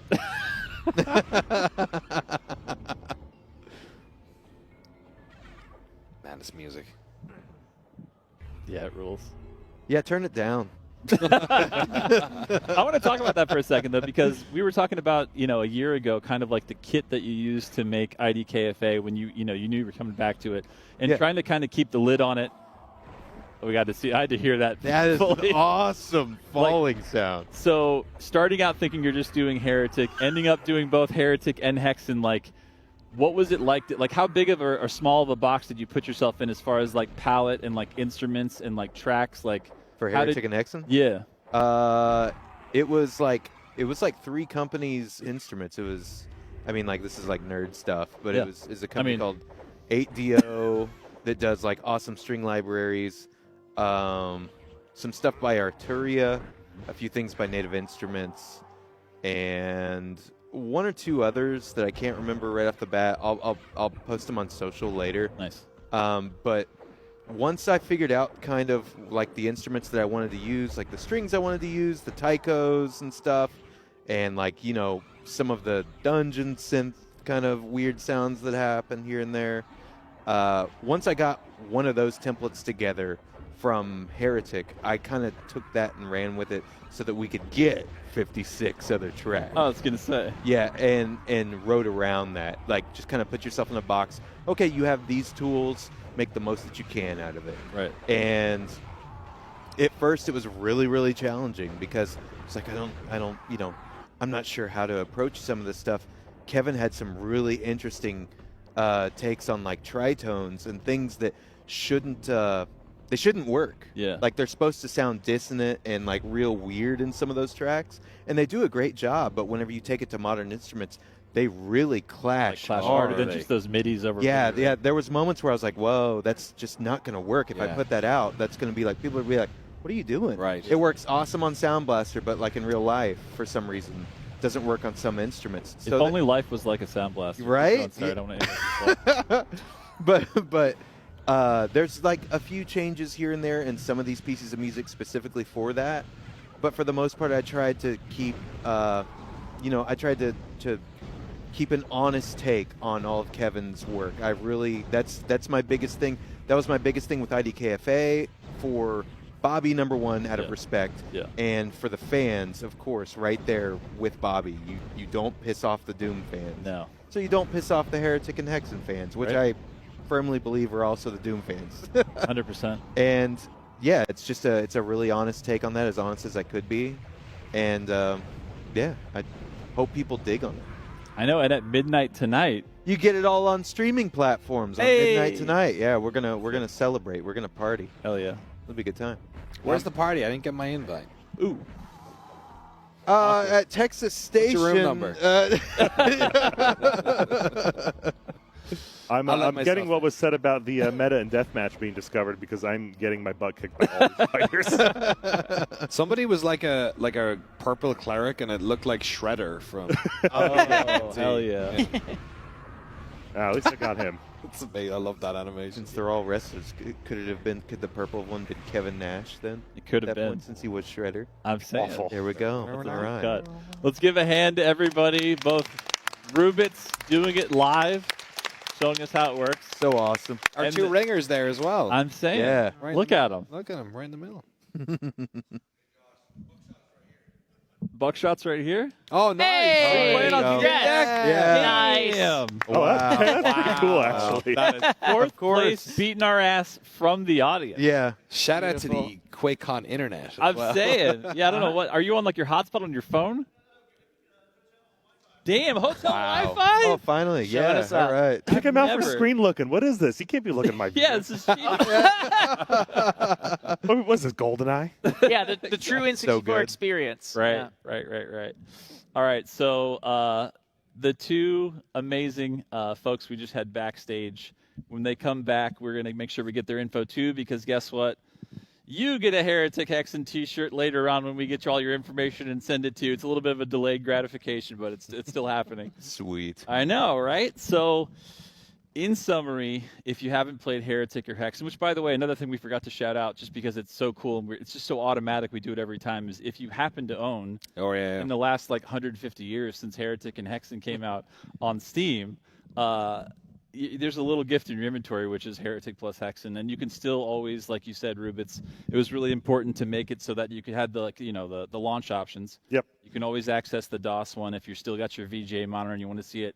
I went a little bit extra with the DOS version, so you can turn on the DOSBox CRT shader. It actually looks pretty good. Damn, that's sick. That's really, really cool.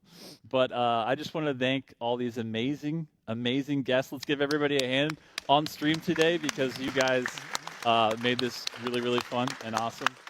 And if you'd like, stick around. We're going to go to a little bit of break, and then we're going to come back with Marty, Hugo, and Shale, and we're going to dive really deep into Doom Eternal mods. Not really how to make them, because for a year, there's 650 plus that have been made. It's more just throwing Hugo into the deep end of what they've been up to. With, Sweet. Yeah. Yeah, I'm coming back for that. All right, Yeah. nice. Thank you guys, everybody online that's been here. Thank you, everybody in the audience. We love Thanks, you guys. everyone. Happy QuakeCon Day 2, and we'll see you guys in about 30 minutes. See you soon. Cheers. Pecos Pete.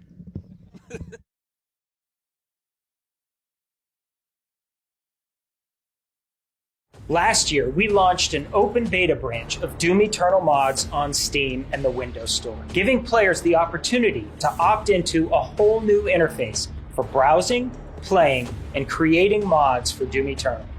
Now, with almost 700 community-created mods available to play, we're making it official and moving Doom Eternal mods out of the beta branch so everyone on Steam has easy access when launching the game, with other PC platforms coming in the following weeks. This update enables a new launcher interface that allows players to choose between playing the standard game or playing with mods. And those separate options means playing with mods won't impact your standard game save or gameplay. It's always safe.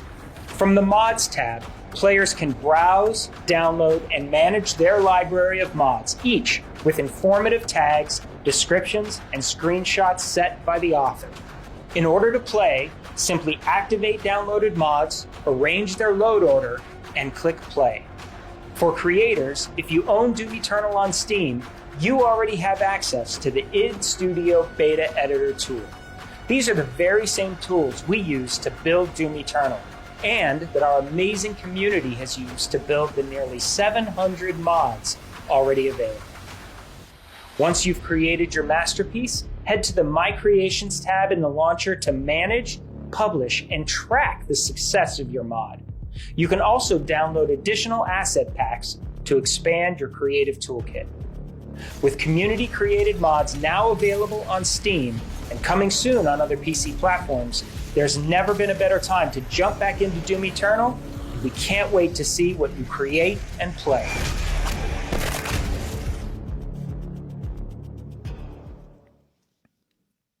Hello. QuakeCon 2025 Day 2 final stream. Ooh, for us. I like he's like, ooh, let's get it. Let's get it. So, okay, first of all, let's set the scene here. It's Day 2. Yesterday, Hugo, you and I had probably the best Doom the Dark Ages players that have ever played the game, and there's only one above all. That's right. That could take down this crazy triple Cosmic Bear and Ripatorium lunatic setup. And who was that person maybe out of the crowd, the sky? Everyone was looking up. Where's it going to come from? It was me. I did it. No, I needed Josh's help. That was fun. Yeah. It was a good showcase for the Repertorium. You know, we designed it. We did kind of design it with streamers in mind, fans, people who just want to get in there, have a quick Doom, get that Doom the Dark Ages fix in. It could be 5 minutes, 3 minutes, 1 minute, 10 minutes, endless. And if you set up the encounters right, you give yourself a nice little a little challenge. Try to beat all the AI that you set up on, before the timer goes off, and it was a fun example of that. And yeah, we had a good time, and it was really fun. It gets hard fast. I think that people will learn really quick. Like, you can't stack too many heavies at once because it gets a little nuts. I was going to say, like, one of the most fun parts of it, I feel like, was, I think, there's so much love and attention that goes into every single encounter in Doom the Dark Ages, like how to ramp it up, where to start, like once you get a certain kind of kit, like what you're challenged with. And all of a sudden, even though we did amazing stuff for Act 2 and Act 3 in the game to kind of like completely rebalance it and enhance it, I feel like it's so different when all of a sudden you go, let's see what you got. Like, what do you want to put together for an encounter? No, totally. Because everyone that's playing it is so used to like exactly every single spawn that's going to happen. Right. You know where the Cosmic Barrier's coming from. You know how to shut that down. You know where the Mancubus is going to stand, so you know how to like shield bash away. And then all of a sudden you're in just a slightly new arena, but it's the fact that like this isn't just necessarily like the balanced experience at all of Dark Ages. And all of a sudden it's like, I mean, we had people coming up from the audience who are like, I just played 150 speed, Ultra Nightmare. It was just like everything max. And then it's just like, faceplant on triple Cosmic Baron, because it's like that's not normally happening. That's going to happen. I think a lot of people who are playing on max sliders right now, we think that's awesome. But with the Repertorium and some of these updates, like, you may have to reconsider like some of those sliders. Increase damage, 300 damage, 500 damage. Lowering your output to the demons. You may have to rebalance some of that stuff. So, but that's what it's all about, giving the players a good challenge for those that are looking for it. Yeah, exactly. Yeah. I also love that so much because I feel like it's kind of like a let's see what you can do, which is a perfect transition, I feel like, to get into Doom Eternal mods, because Marty, Shale, Hugo, we were here like a year ago and we launched it into like the PC preview branch, which is an open kind of public beta, but you still kind of have to go through some hoops of like agency of going, it's not just in your face, like, which was a real call out to a lot of creators. I mean, obviously people playing it, 650 plus were made. So a couple of advancements were made in like just our NDA modders that we had in there first, making some really awesome stuff. But now all of a sudden it's 2025. It feels like less than a year ago. And now it's just, we'll switch and we'll show you guys in a minute kind of like the flow of it. But just let's talk about like the insane amount of work that the community, with the exact same tools that you guys took to make, like id Studio, to make Doom Eternal, like what kind of stuff they've done with it. Yeah, it's really, really cool to see. I think we went a really good route in kind of tucking it into that kind of opt-in beta state. It gave the community, the community of creators an opportunity to kind of do it without it blowing up. Like you could get stuff out there, and it was kind of this very insular type of group that was working on it, playing them, and kind of there was a good feedback loop for the team, for Dustin, Shale, and Andrew, and the rest of the group working on it. We learned a lot, they learned a lot, did a lot of documentation, and it feels really good to kind of be pulling it out kind of from behind that, because now when everybody launches the game on PC, they'll get the new launcher and they'll see that that second button is play Doom with mods, and it's really cool. So I think for those creators, they're going to have to adjust their mindset a little bit. Players are going to have to kind of find their way through stuff. The tools give you a really good way of searching and finding and all that kind of stuff. But it's going to be really fun to watch. And I'm glad it kind of started small, and now is a good opportunity to kind of widen it, open it up, and the amount of stuff they created, and the ingenuity, and even for them figuring stuff out. The tools they're not easy. They're professional development tools that we use internally, and they've just done really, really cool stuff. Yeah, I was going to say too, because like, as we all know, like the history of it's given so many people their careers as far as like map making, and that was like from day zero. That was always like a part of the plan of like, here's our tools, you take them. But in SnapMap, like in 2016, that was an insane effort that we had to even get a whole nother team to help us with because it was such a gargantuan thing. Because that was also like you could make your own stuff on console, so it was kits and kind of like like the DIY setup of this. But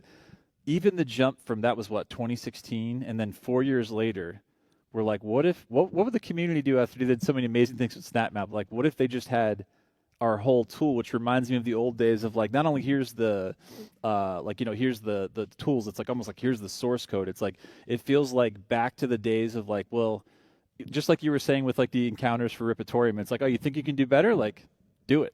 Yeah. Let's see it. You know what I mean? So like, what an insane, like, again, like I'd love the direction for it on that, where it's like every single time it's like, how can we get them like closer in? How can we get them exactly the stuff that we have? And like with these powerful tools, see like the insane kind of like creativity that the community is just like spinning on in their minds, that they can just, now everybody that launches the game on PC can just jump in and experience that stuff. Yeah, it was, I mean, every project's a learning experience, whether it's the single player game, the multiplayer game, or even all of this stuff with mods. And, that was 9 years ago. And when we launched, that was probably the biggest, we wanted a tool that was like almost anybody could get that feel of creativity, could make something. It was a very Forge-like type of experience. I felt like we fell a little short on the kind of the interface, the discoverability, like being able to publish and really, kind of promote your stuff, have people find it. Yeah. Honestly, there just wasn't a great interface for all of that stuff. So people were kind of fumbling around in the dark finding snap maps. And over time, it got better.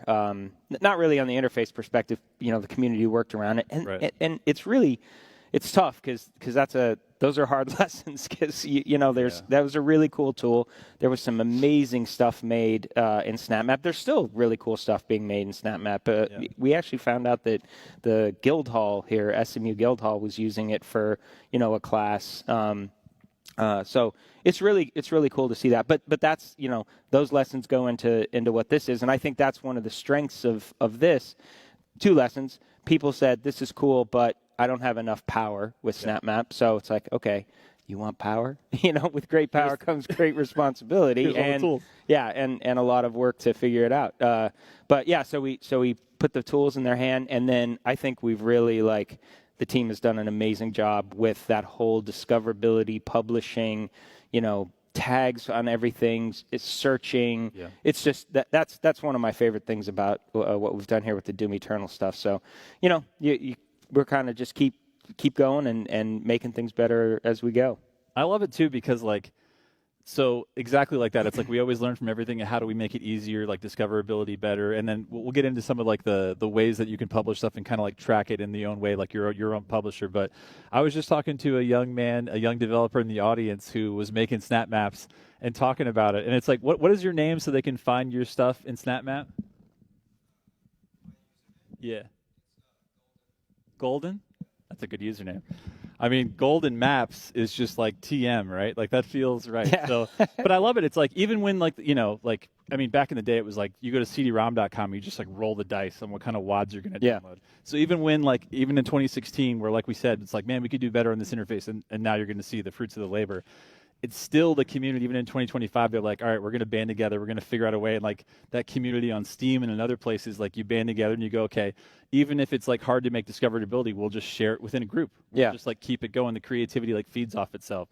And then Shale, this is where I really want to pass to you in the best way, because part of this small team that made this magic happen, how does it feel a year later? Because letting that baby, out of the basket or the stork or whatever you want to call it, a year ago was crazy enough because of, like you said, it was only just us and our our little group of NDA modders just making stuff, that it was basically just a really, really small group of really, really good creatives. But now all of a sudden a year later, it's just out there to the world. How's that feel? Yeah, it's really great. It's because we were such a small team, it was a massive undertaking, and getting this out there, it just feels really good. It's just it's cool, really cool seeing just the amount of quality that people are making with full levels, and just using the tools to a full extent with the minimum amount of documentation that we gave them. So it's really cool to see. Yeah, I mean, I also just love that this just happened yesterday where a user named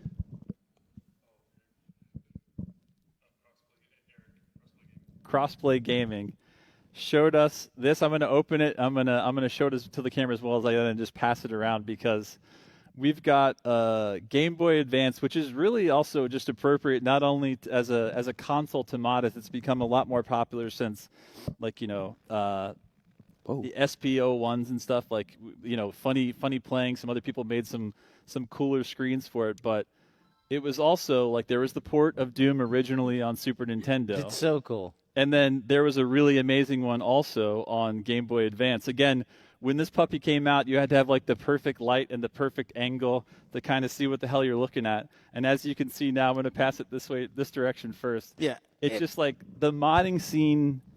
There is nothing that can't be modded, and I love Doom's like role in that. Yeah, and there's cool graphics on the back. Such a cool part of QuakeCon is we get to come here and just it's like Christmas. We get people just hand us like the coolest stuff. I'm like, this is amazing. Yeah, he actually also created a series of books based on the lore. He took the lore of every game and put it together. It's incredible. Into a volume, and one for each game, and then one that had them all put together. And he made this, which is incredible as well. Yeah. We have some awesome fans. It's awesome. I'm totally jealous of that. I want that. I know, right? But that's the fun. That's like the best thing too. I remember this was like years ago. There was a guy, Rose Colored Gaming, that was making modded Neo Geo Pockets that had a color screen. And he had this like red thing, and I couldn't get it. And then immediately I was like, I'm buying a solder. I'm buying a bunch of these things.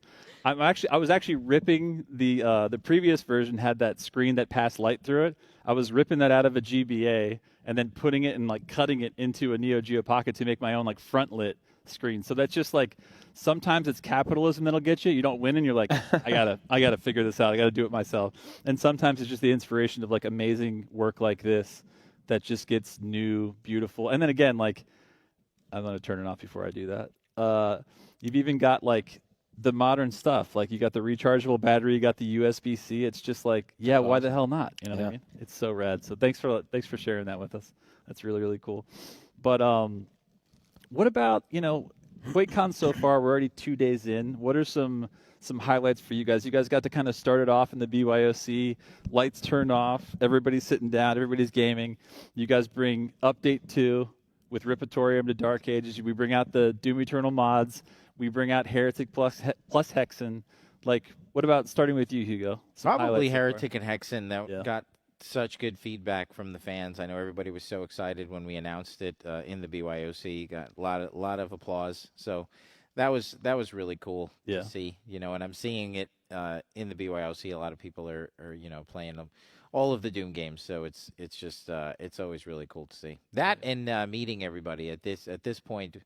I haven't been coming as long as Marty, but we're starting. It's like old friends coming together. Yeah, it feels like you're visiting with family. It's really cool. It really does. What about you, Marty? Yeah, same.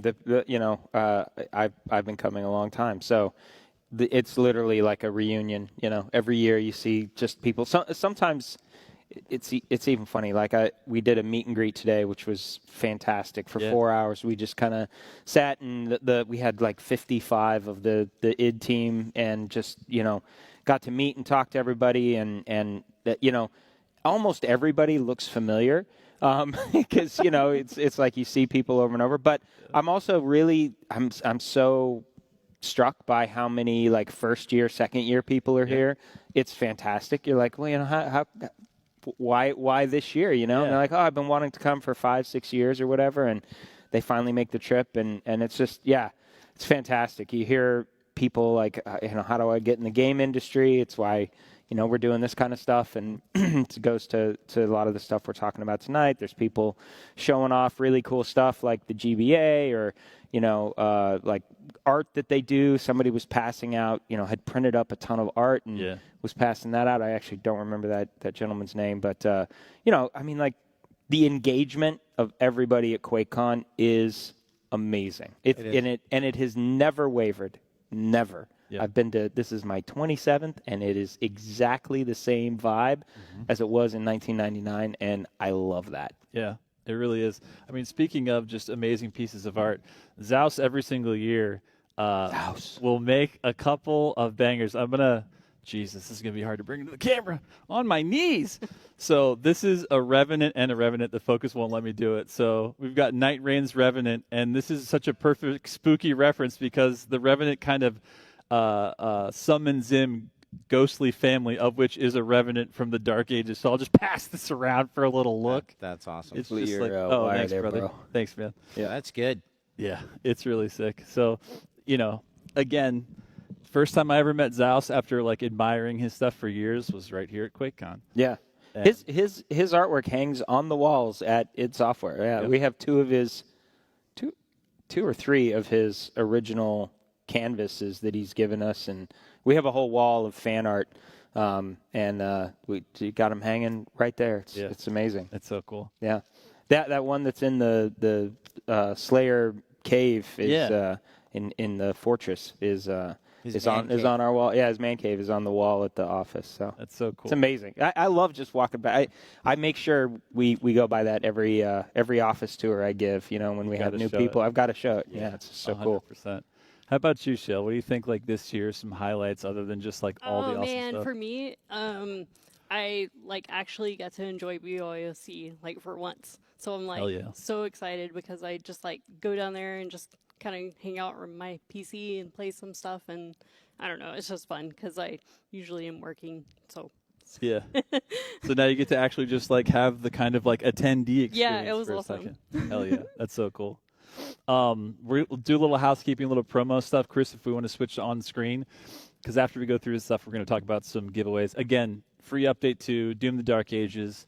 The Perfection skin, I think, is a really good name for that skin because the first time I saw it, I was like, God damn. It's nice. Ripitorium, right? Endless arena mode, new combat enhancements like we talked about for both Dragon Slayer and Atlan, and then a full campaign balance change because, Hugo, you guys are just like, what if we... And then it just keeps going. It's like Act 2, Act 3, every level's basically been touched at this point, which is nuts because we didn't even launch that long ago. No. Yeah. You know what I mean? That was recent, I think. And we still have more to do. Hugo spent the day analyzing the feedback for update 2. And there's a couple of things. Well, we did want to mention, the Ripitorium, we called it 1.0, just so everybody knows that it's just the beginning. It's really at a very basic level, exposing our encounter manager to you guys. It's pretty an analog version of it. But we think it's fun. Let you guys learn how to make encounters and create your own waves. But definitely, we agree. Being able to save the encounters that you've created, or in some way share them. I think that will probably take the form of more of an organic, a Discord that we could help support you guys with, just a community hub where you guys could share that information. We saw that pop up organically with battle mode and things like that, where you guys would help each other out. So I think we could help facilitate some of that stuff.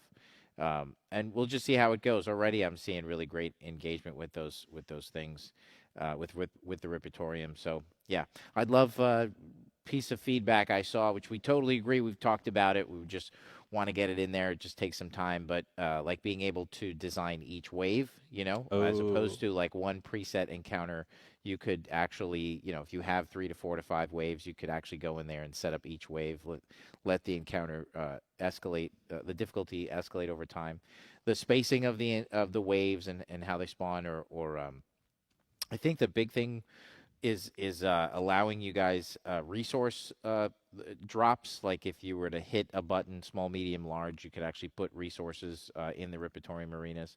So, and then little tweaks that we could make to the arenas, like line of sight blockers here and there. I think it's just a matter of allowing this update to kind of settle, gather the information, and we're hard at work on the DLC, but we're totally watching to see what happens with the Ripitorium as we kind of expose these kind of very basic version of our tools to you guys to help you guys become design your own combat encounters, which I think is really cool. And then a lot of the encounter updates that we made, just making sure that everything is balanced. Did we, how are things settling with the gun stuff and some of the movement things? We know that there is a bug with the super shotgun being able to block during the animation. That kind of is not quite working as intended. The goal was to make blocking easier during the animation, so that's a little bug we'll take care of there quickly. And anything else that we see, any maintains that feel a little too spicy, or like areas that got a little too thick with too dense with combat and stuff. So we're watching closely, but I think the engagement has been awesome, and it feels really good, and we're fortunate to be allowed to support the game the way we have while we're hard at work on DLC. And yeah, thanks. We're very appreciative of all the support, the feedback, and we're glad to see that you guys like the update. It's a big update. There's a lot of work by the team. Yeah. So hell yeah. And I mean, the QuakeCon skin, we've done it a few times before, but I feel like we outdo ourselves every time. Again, if you link your Bethesda.net account and then you log into the game, give it about 48 hours because we got to push some buttons and bobs on our end, and then this will magically appear in your inventory, letting you rock this amazing QuakeCon Doomslayer skin. And it's another thing that is just so fun, too, because I always think about it. I'm like, that shield is different. That sigil is different, which means the animation team touched that, looked at it, and went, so when the drip happens on the shield, that lights up the QuakeCon symbol. Yeah, it's very cool. It's cool. No stone unturned. I'm saying it's really rad. And next up, we have got. It's also one of those things you like. Hey, we're gonna make skins, and then then the ripple effects. That's when you're in game dev. You're like, we got all these awesome animations. These good like blah blah blah. You do all this stuff, and then you're like, now skins. It's just like, oh my gosh, that's like a whole can of worms. Yeah, my God. Yeah, it's. I mean, they're so fun though. So fun in the cinematics and stuff. Yeah, I know. And as soon as we started attaching them to products and stuff, people were like, all right, I guess I'm getting Prince Street Pizza. That's my favorite pizza. Exactly. I need that skin. I need that pizza skin. Speaking of which, I've already seen some crazy skins popping off in PC mods, which is why we're here. The free update, launch, browse, play, and create. We're going to show you launching, browsing, and playing today. Creating is going to be in your own time, but Shale and all of our awesome people on the team have made some resources. We kind of did a thing last year, more tutorializing sort of the creation part of it. So check that stuff out on the id Software YouTube. Next up, we have got the hat that Hugo accused me of a liar because I've been wearing it since May, but it really is real, and you can buy it, and it's awesome. And then the key card pack, we'd kind of put I think the blue one was in the helmet, the red one was in the CE, and then the yellow one, the gold one, was only in I think the GPU, which we'll see in a minute. So broke that out of there because everybody wanted it, and that got spicy. Yeah, it did. We signed a few. The number of people had those in the pack. It's really nice. Oh, hell yeah. Had those today at the meet and greet, so we signed a few of those. It was cool. Yeah, shout-outs to the gear team because those aren't even actually technically for sale yet, but they're like, well, what if we brought some? Oh, that's awesome. I didn't realize that. Yeah. Yeah, I think if you scan the code, you can see that maybe there's a wait list or something starting for that. And we brought back the joggers, which is fun. And, of course, dude, that shield. The pillow is amazing. I've seen it everywhere. Yep. It's got a strap. You can wrap it around your back, around the chair, all that kind of stuff. I know. So whatever the intention for that is, people are wearing the shit out of that. Yep, it's great. Next up, we have got, this I'm obsessed with. The If You Know, You Know version. There's an id logo. There's a Slayer helmet, and then of course Doom the Dark Ages logo on the front. Shield saw on the back. Apparently, Anorak is that style of windbreaker. So it's also another If You Know, You Know in fashion terms. Yeah, I guess so. Which is rad. Love that. Next up. Sounds like a beast you'd see in the mountains of Switzerland or something. It really does. I was like, I just saw an Anorak. I know. I was like, Agadon, Anorak, it feels the same. I mean, Hugo and I gush constantly every Thursday night about the amazing art team and this collection. And then, of course, we have to have cooler versions of. We got standard, we got Gear Store exclusive, it's all hardcover. But I mean, all the amazing work you guys put into it. There's so much cool stuff. It's like a tome of all the hard work of the art in Dark Ages. It's pretty amazing. Yeah. I think all of again, kind of going to that in the meet and greet today. I think our entire concept team that worked on Dark Ages was at the meet and greet today, all sitting together. So literally, you could go down the line from Emerson to Olympia. It was just 7 of them just Like all the sitting there. generations. Literally, like, dun, dun, dun, and you could get the entire concept team to sign your stuff. And that book is just a celebration of their work, you know, in addition to the character modelers and some environment art. But it's really focused on the concept, the early stuff. So it's really neat. Yeah, it's sick. And somebody that we give shout-outs to, we'll do this one first. This is the GPU, our homies at ASUS. And you said you saw some of these already down there in people's fish tanks. They're crazy. Yeah. I call every PC a fish tank now because I feel like I can see like 90% of your PC. Absolutely. Down there. It's like lights, everything is happening. There's like half of them are filled with water too in some form. That's true. Sometimes you can even see a bubble. I'm like, is that safe? Yeah. But I think there's only like maybe 60 or something left. So if you were thinking about upgrading to a 5080 and you're a fan of the Dark Ages, there's a pack with the game, a pack without the game. And I think that mouse pad, that exact specification of mouse pad is the only thing that hasn't been broken out because people are so mad that we were like, we'll sell it separately too. So still a little something in there for you other than a beautiful GPU with the Slayer on it. Somebody brought one of those up to sign today. Oh, shit. Yeah, That's walking awesome. around. It was. Yeah, I actually hadn't seen it in person yet, and it was like massive. Yeah, massive and heavy. Yeah, that's awesome. It's very cool. Next up, we have got. I mean, the helmet speaks for itself. It's a big ass box. It also comes with 2 patches. I think the helmet itself has a patch, and the Dark Ages logo, like gray and black, as a patch. And then, I mean, I feel like you guys have designed the 3 best helmets in the franchise, and this is the apex. It's good. I love this helmet. I love the whole design of the Slayer and Dark Ages. I think they did a great job. How many conversations do you have to have about how many spikes are on that? You know, most of the conversations are around it's tedious, but the length of the lines on the helmet and balancing all of the proportions and there's a lot of nerdy art stuff that goes into those things, and that's why it's so appealing. Most of what we really focus on is just the science of appeal. It's about how to make things look cool. Really just about getting to, yes, you want the players, fans to look at it and be like, yes, that Like looks awesome. That is it. Right. And getting to awesome is not an accident. It can't be for professional commercial artists.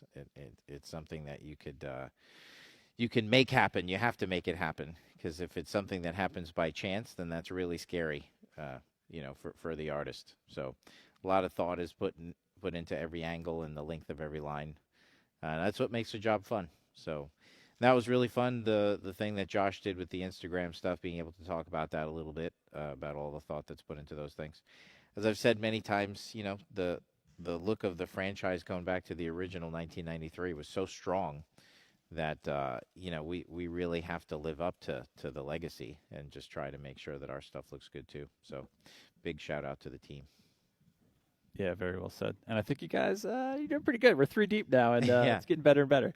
I mean, yeah, this thing is awesome.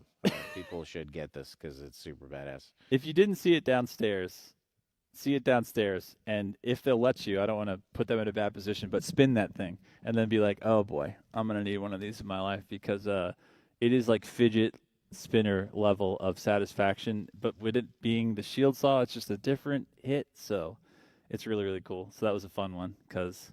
And again, shout outs to GameCraft, who we worked with to not only get 2 life-size ones made and painted beautifully, but we got all of the files, the 3D files that he had made and simplified out of like a bajillion D polygons into one that could actually be printed by a human 3D printer and put together. And it was so cool to work with GameCraft and to share that, so that cosplayers, fans, anybody in the world wants to get their hands on it. You can get the most studio accurate but printable version of a shield saw ever. So shout outs to GameCraft, who's in the audience with us right now.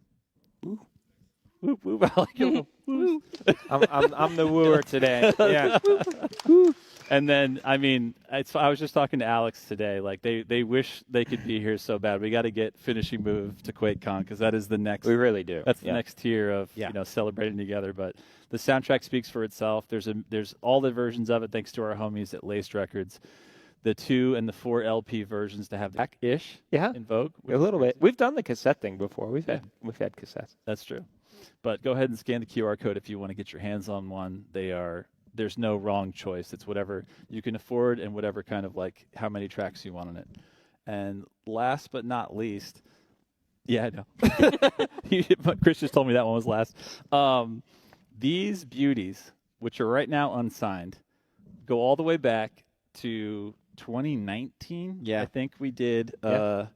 Yeah, it was Bethesda Game Days. It was 2020. Okay, at PAX, and these are numbered lithographs that we are going to get signed for you guys out there on Twitch. And don't worry, people in the audience, we've got stuff to hand you as well.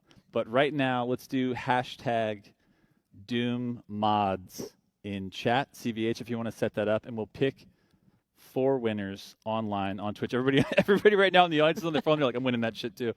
So go ahead and when CVH and Moobot get it out there, it's going to be hashtag Doom mods, and we're going to get these signed from everybody at id in the next couple weeks, and we're going to ship them out to you. 4 of those are going to go out after the stream. But I think, and I've got everybody that's here in the audience, we got some cool shit for you too, but we're going to do that at the end of the stream if that's cool with you, because I think we need to jump into, if Shale were ready. I think we're ready. All right. Some Jump Doom Eternal into mods. me losing horribly. Like jump into It's bed. 10:45 on the second night of QuakeCon. It's hard to stay awake. Day 2 hits hard, bro. It does. It really does. All right, Yeah. Shale, what are we looking at? So, so when you launch Doom Eternal, you're going to see this new launcher. We if you were in the beta, it looks different now, but so you just play Doom Eternal if you just want to play the vanilla game here, or you can click Play Doom Eternal with mods here, and it'll take you to like the mods tab. So browse, you get to. And I will say, that split right there is very important. Yeah. Because, like, if you just those two things don't touch each other. Those are like branches. And if you go down the play vanilla Doom and you have all your save games and you have your 1,000 hours of playing all that, and then you jump into mods, you're on a totally different path, and those two things don't mess each other up at all. So it's a very good setup, and it starts right there at the very beginning. Yeah, it's good. Sorry to interrupt you. No worries. We just kind of have like some like QuakeCon stuff that we put on Showcase, and you can see all the top rated and all time. Search is really good right now. If you just go here, see all, you'll see everything basically. I installed a few things already, but I wanted to show you if you want to install something, you just click on it, download, and you can go to like this downloads page, and it'll show like the queue and everything. It's just really cool looking. It's a lot more advanced than our old launcher. Come a long way in a year. Yeah. Yeah, it really has.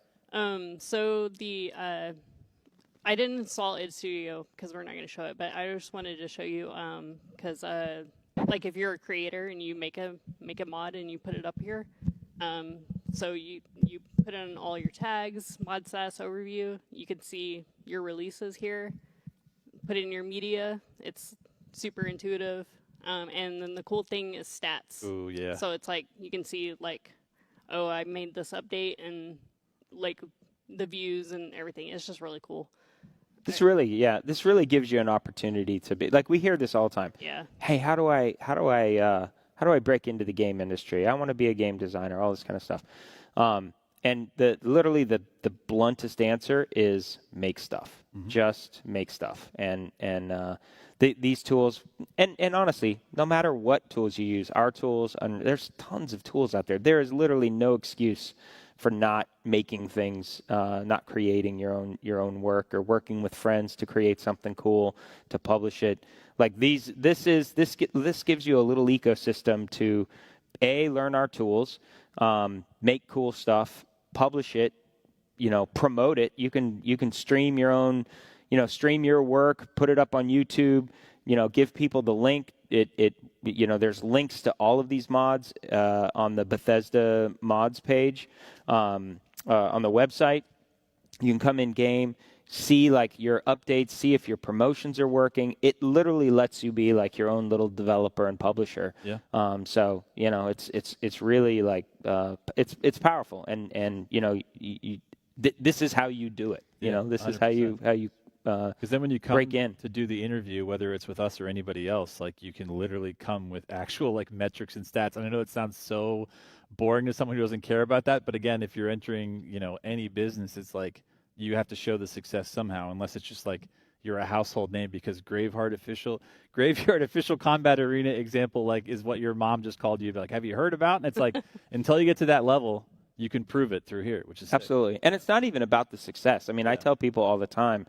I mean, my kids have friends who want to be game developers, and they'll tell me about the things they've done, and some of the best things is their failures. Like they will try something, it doesn't work. We fail all the time, as far as like putting something out there to test or bringing people in to test, and it's just like, oh, this needs balanced or this needs whatever. And being able to go into an interview and say, I did this, I learned this, I changed, I did this. I actually scrapped this whole thing and started another project because it wasn't working. That critical thinking and kind of self-awareness is so awesome. So much better than anything else. Yeah. Agreed. So And I was talk thinking about this stack you got here, yeah. Yeah, so I was thinking we could look at probably Dawn first. I wanted Hugo to take a look at the level. Sure. If he has any I feedback. feel like Dawn is good because I feel like Yeah. this is the So- Evil Dead 2 yeah, episode so- for Hugo waking up and playing Nice. this game right now. So in your library, it shows like what you have installed, and the library is like it's in your library, but it's not installed. So like it'll show download. If you go to play, you just click on the mods you want, and it'll populate like this, and you just drag and drop. That's the load order if like you're doing like texture mods or something. So I just want to remove these. We're gonna try Dawn. One thing I want to kind of remind everybody. So like Dawn, if you look for it, if you go to the description, it like the overview, he points out that you start a new campaign. Some maps, like you have to load them, with a command. It just depends on how they designed it or when they designed it. Because if it was like the old launcher, it might be kind of not the same way. So just always check out their overviews, their descriptions, make sure, because they'll kind of sometimes point out like if it's incompatible with some other stuff. So just always kind of like pay attention to the author's notes. That's cool. And the author of this one is? Salim. Huge shout out to Salim. He's good. Yeah. I hear a lot of good things about Salim. You're about to either love him or hate him in a second. Yeah. We'll see.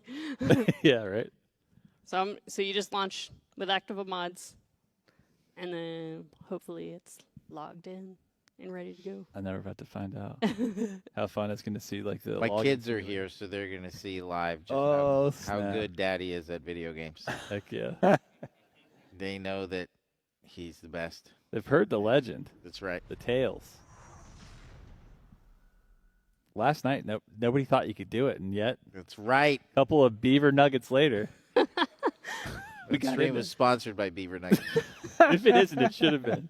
By God. Oh, yeah, we got a winner already for the we got, how many do we have, Chris? Yeah, I think we did. 4 winners. Okay, so we're going to try to do this rapid fire here. Who do we got? All right, here's what's crazy. Did you say John Montana? Johnny Montana, first of all. Sayo Nexi, winner. Sayo Nexi, Johnny Montana. Oh, boy. Wargamer7771. One more time. Excalcior. Congratulations to all 4 of you. We're going to send you a signed Doom Eternal vintage 2020 lithograph that's numbered. It's going to take us a couple weeks to get it to you, but we're going to get it to you. So congratulations and thanks for being here. Hugo's like, Okay, I haven't done this in quite some time. He's got to set all his bindings in That's reverse. There is Was one it thing that I used to inverse? do. Inverse, yeah. I literally haven't done this in forever, but where's the controls? I want to change. I always used to put my my swap on an input. Oh, yeah. Where do I change the inputs? I think it's in, yeah, Customize Slayer, which is in Control. So, yeah, one more down. Oh, 2 more up. One more. Yeah, there we go. Oh, that's keyboard. I'm sorry. I can't read either. Oh. There we go. So that's Okay. default.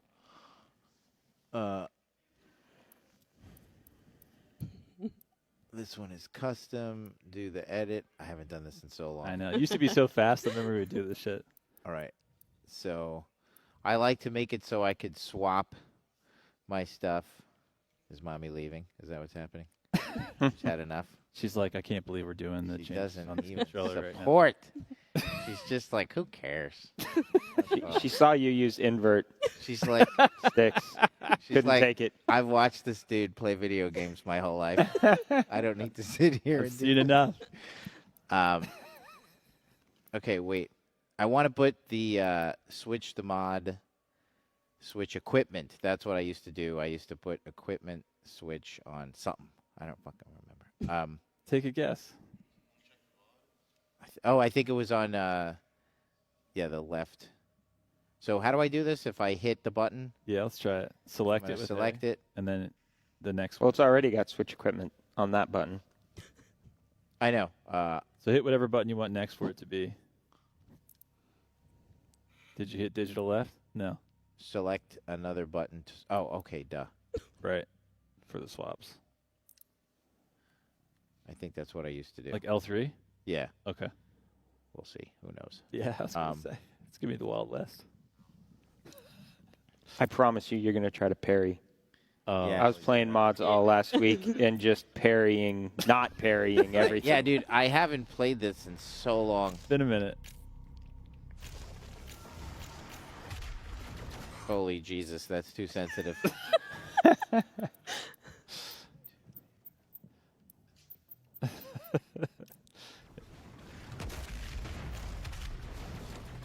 All your I am parrying. I'm trying to block. Son of a bitch. already have. And don't forget, dash. I Okay, forgot dash. dash in there It's already. like, That's oh good my stuff. gosh. No, dude, literally, I just tried to block that dude's attack. Yeah, every time a Hell Knight jumps or any, like, you're just like, parry. So the funny thing is that there's no sprint in Dark Ages, and yet people say that it's slower. Oh, yeah. But I think what they mean about, so I know what they mean by slower is that mechanically you're not pressing as many buttons, so it feels, in terms of the decision making, you're making. Oh, Remember, Jesus, you I got keep hitting freaking. You're switching parry. equipment for that. Remember, you got ice bombs, you got frag grenades. Oh, no, what I'm doing is I'm hitting sprint Oh. in my mind, Left bumper. in is my still- mind's eye. It's funny, even the man just kind of freaked me out. I'm like, that's not what he looks like. Yeah. Just so you see. All right, now I got to get back to quick switching. Okay. That's the correct move. Holy the correct Jesus. time. Oh, wait. We This need is another really one. hard. Is it the mod or just the game right now? It's the game. Yeah. You designed it. Yeah. Yeah. Mad lad. All right, so maybe Meat Hook's going to start jogging the memory. Can I be honest? I think I'm with the fans. 2016 is better. Let's play something else. You guys were right. I Glory can't kill. wait till QuakeCon a couple years from now, and everybody's yelling at us that Dark Ages is better than whatever we make next. Oh yeah, we got monkey bars. Yeah. Yeah, I think this map is such a cool showcase of like the Right. just like somebody can build something from the ground up, like totally. And like we're doing with Repertorium, we get feedback. He could get feedback by posting video of this on YouTube. Yeah. And let him get yelled Yeah, at. let him get the his turn same now. same treatment. Part of the joy is watching the modders get yelled at like we did. Why did you change this? It was better in version As a matter of 6. fact, you know what? I want to be the one to. It'd be like we get to Immediately go leave some comments. turn the tables on him. Yeah. I think he did amazing. It looks great. I totally tried to parry that. Yeah, you did. Oh, And I will Jesus say, God. like his combat so far is pretty balanced. You know, Yeah. I mean, it is tough, and Hugo's like, but like this, you will hear me say this a lot. Like, think about your combat balance. The group of people that have been playing this stuff is pretty small so Found the far. first bug. Yeah, that's true. But Yeah, there's see a that? whole group of people now coming in. You know, there's literally hundreds of thousands of people that play this game every month, you know, on PC, and you can now make content for them, and they're not all, you know, crazy. Hugo's level of playing this game. Yeah, well, That's yeah. right. Not everybody Even can do more this. so. Yeah, I mean, I've spun up stuff where literally the first spawn is like 3 Marauders, and I'm just like, okay, I'm done with that one. It's like I need like a little warm up. Yeah, right? yeah. You But know, part of this is good. Yeah. Part of the reason why we make every Doom game different for you guys too is that we know that should we ever get here with Dark Ages, and of course we hope to, that you're going to be able to make a completely different set of experiences, you know, with a different rule set and totally different vibe. I do love this game. Yeah, it's a good one. You got low ammo. Don't forget the chainsaw. Oh, that's right.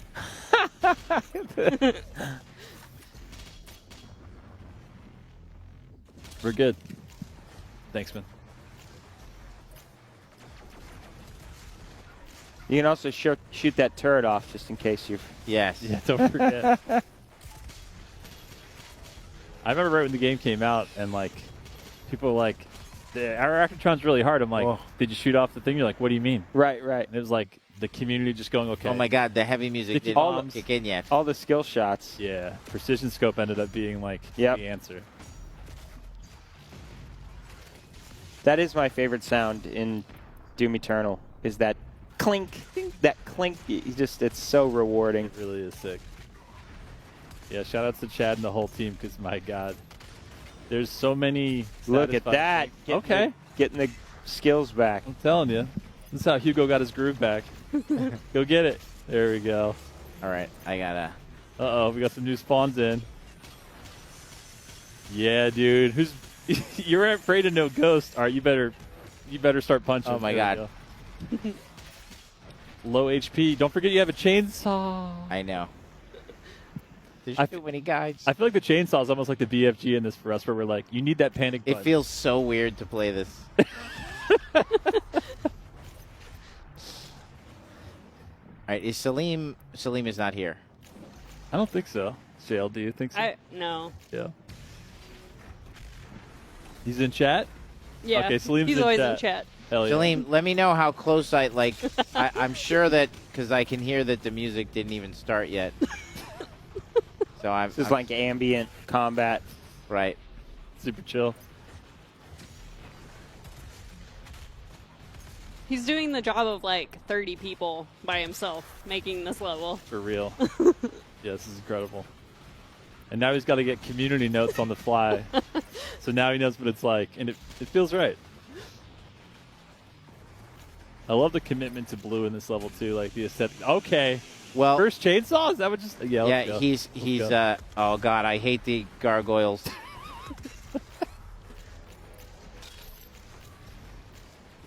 Okay. Salim said this is mid encounter, and there's 3 waves here.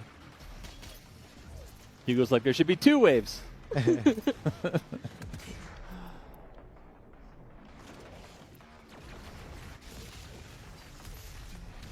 But that is the crazy thing. Like, unlike Snap Map, which was again pieces and parts, and you could kind of really cobble some crazy texture stuff, but you couldn't come in and actually texture stuff. So yeah, I remember. No, yeah, exactly.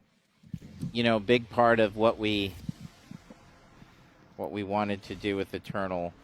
Everybody's tuned to account for the fact that you have a dash, because early on in development we gave you a dash, and you could trivialize the whole encounter. On Danny's podcast that I did with him, I talked about that a lot. How like the way that I played it at QuakeCon was kind of it was staged, you know, like it was performative. I didn't really need to play the way I was playing. And so a lot of the work that we did during development was force you to play that way, force you to use dash and use all your tools, move around the weapon wheel. Dash really changes everything in a game. Yeah. And this game is very much built around dash. And then built around the idea that, you know, the Y-axis, like, really, it's an arena shooter. There's a lot of Quake in this. Yeah. I was going to say, I mean, this level actually feels like a deathmatch level. But just in the game in general, like, it has kind of that acrobatic feel. Mm-hmm. Everybody loves, you know, for those kinds of games, like, shooting things in midair off of jump pads. And Dark Ages, as you know, is much more grounded because it's based on 1993's Doom. The original Doom. Slower projectile speed, heavier feel. Yes. But you have a sprint. Your actual top line speed in Dark Ages is much faster. Oh, yeah. It's funny because you're quicker in this game with the dash, but you're not faster. Right. It's funny because after seeing so much Dark Ages and using shield bash and everything, even though meat hook, and you can throw yourself around, and of course high skill level players will make this game look like you're never touching the ground, but yeah, I watch some people and they have crazy combo, like they just super like fast switch weapons, and I'm just like, I can't play like that. Like, yeah. Just but that's what we love, you know. It's like awesome to watch. We always say we want to give you something to master. There's lots to master in Dark Ages too. It's just very different.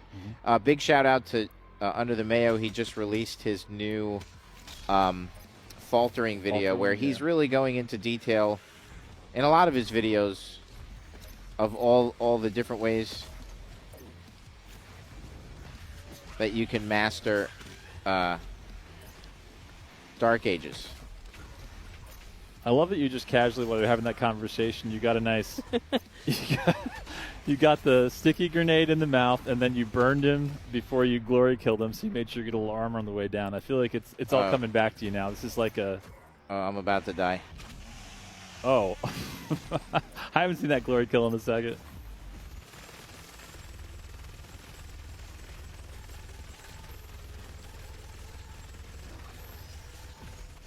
But I feel like just like Cher, it's all coming back to you now, Hugo. I just hit fucking shield block. God damn it. Vance, I'm sorry. Bryce, I cursed in front of my kids. You owe him some money now. My kids never hear me curse. Ever? Ever. Not once. Bryce is like, he just whispered over, he's like, that's the most untrue thing I've ever heard. No, he was like, he's totally full of S.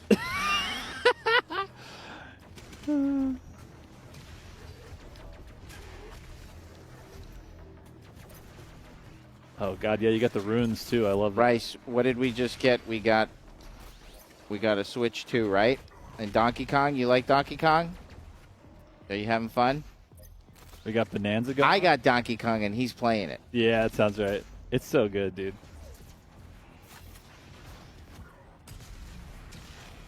It kind of looks like it's not performing well on the stream to me, but it's running really good over here, so I don't know what's... Yeah, I'm getting a little bit... tearing, I'm sorry if it doesn't look good on the stream. That's okay. Yeah, on my monitor here, it's getting a little stop motion animation. It's hooked up to like 30 monitors right now. Yeah, true. And I think we're I blame Salim. Salim, fix our monitors in this next update. Listen, Salim, when you're a dev, you get no slack cut. That's it. It's all just like, why would you do this? Fix it. I'm already reading in Reddit, like, people are like, I love the Ripatorium, it's great. And then there's always that person like, kind of a mid-effort, to be honest. They're like, you can't co-op, can't do this. It's like they still didn't add Daisy and Ripatorium somehow. Yeah. What's up with that?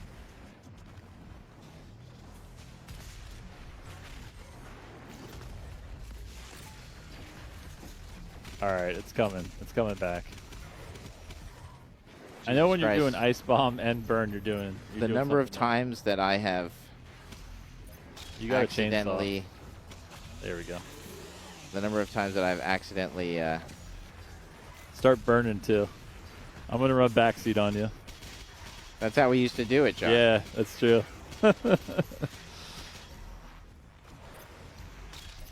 You know what's good, Salim? Salim, this is really good space. Yeah. And Salim, what I like that you did. Ooh, the Look at the performance ambient, just got really good. What I like what you did was, I know obviously you're color coding the areas, so I get, you're kind of like, yeah.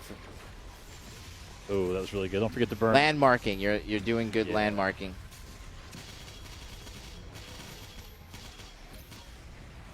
You don't have a chainsaw yet, so.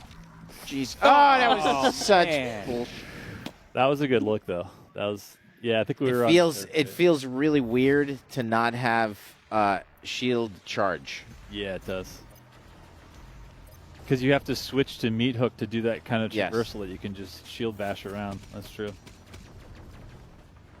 I was with you though when I was playing. I played a bunch of mods last week, and been the first time I'd played Doom Eternal in a long time. Yeah.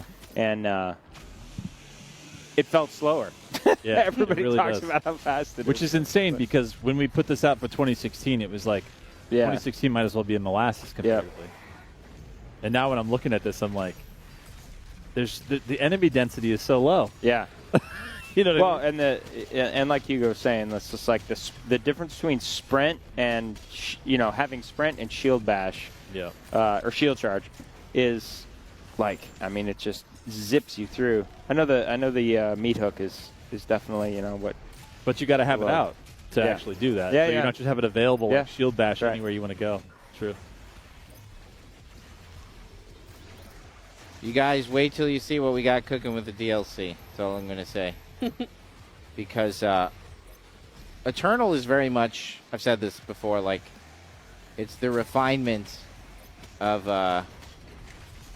Doom 2016. Yeah. And so with the DLC of Dark Ages, it really allows us to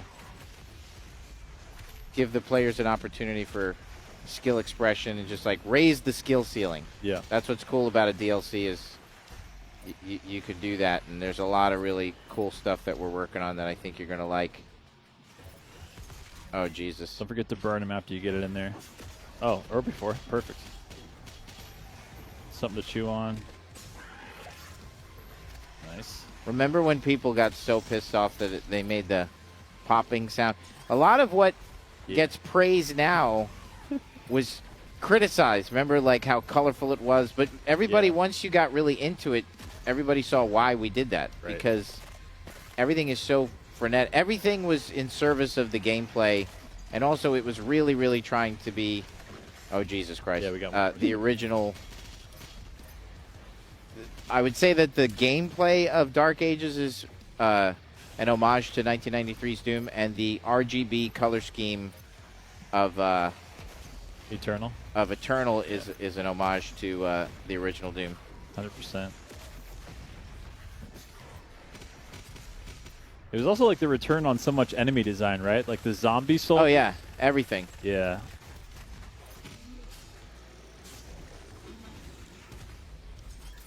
Oh Jesus, I can tell like this try is to going to shield get bash. rough now. Oh my God. You got to pick a direction. Get the hell out of there. Yeah. Teleport. There's a pip on the second level to get the third one for chainsaw because we still only got 2 of those. So you could take out a fodder with chainsaw, but not a heavy right now.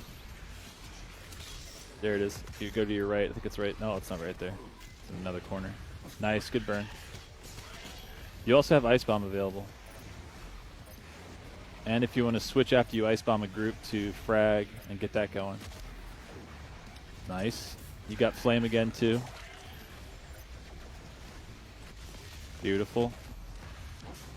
And switch equipment to frag. Get a couple of those out there. Actually, just GTFO right now. Shiza. One thing about the way that we tuned the AI for Dash was that they have lethal melee strikes. Everybody's like a hot stove.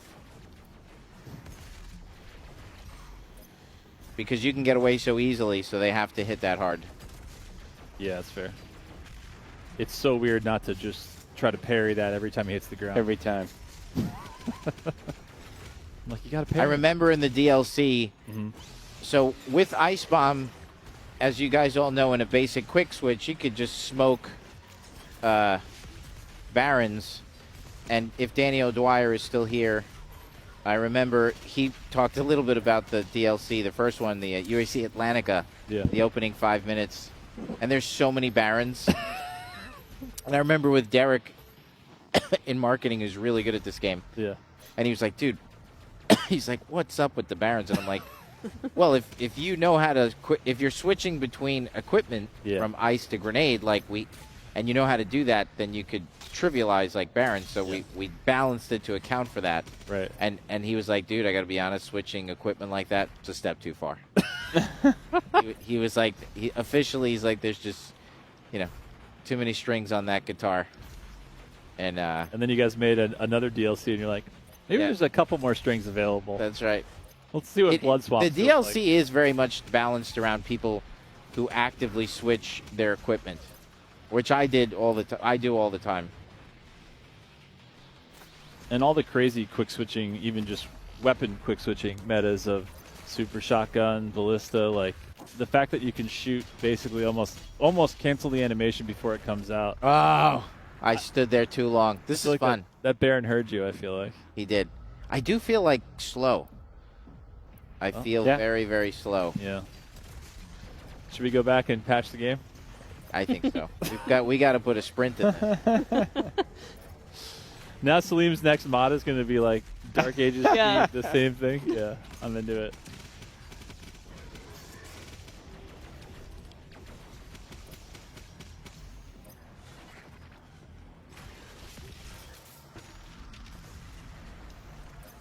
I don't have my burn down strats anymore. I know, it's because even just the flame coming out every time it's available, it's like just get that passive armor coming out. I mean, that series felt good.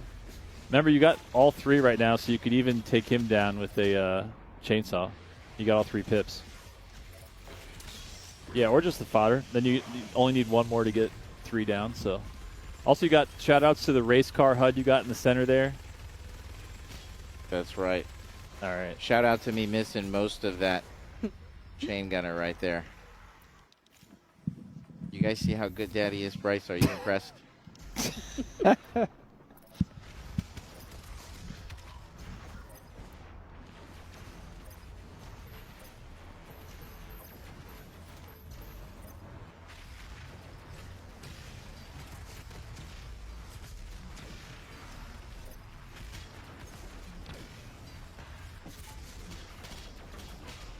All right, we're gonna. Nice. God, missing those shots. I know. You're like, I've never. All right, Flame's back. You got 3 pips. Right now you got frag grenade out. All right, that was a nice combo. There we go. There it is. Uh-oh. Yeah, we were. I was lingering too long there. Exactly. You can never linger too long. It's unlike the cranberries say. You actually don't have to let it linger.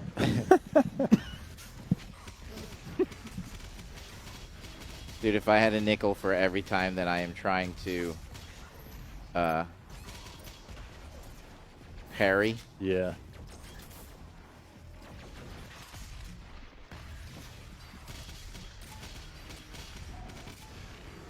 You get your nickel back? Yes. We're keeping it to a very specific time period of music right now. Those are the only puns allowed. All right. I feel like you've got Baron strat down, though. Your burn is nice.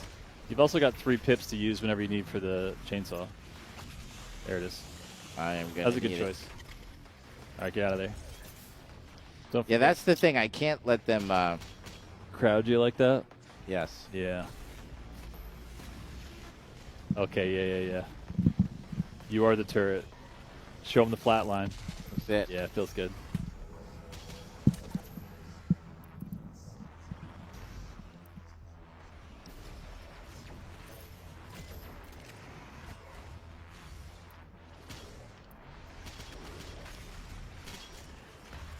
Nice.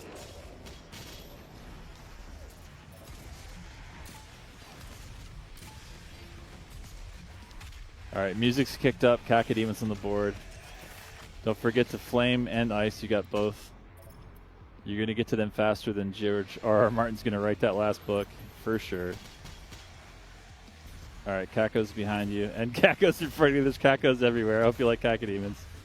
All right, it's beautiful. Nice. Nice. Caco to Caco. One more. Yeah, why not? Nice burn. And then switch to frag. Those will be up first. You've only got 1 pip, so you can take down a fodder, but not. Oh God, I forgot those guys. Yeah. Like, why did we put them in the game? You do need to chainsaw a fodder though. I 'cause desperately you need, the ammo. need to. I'm looking for somebody. There you go. Perfect. And nice meat hook into them and get that armor back.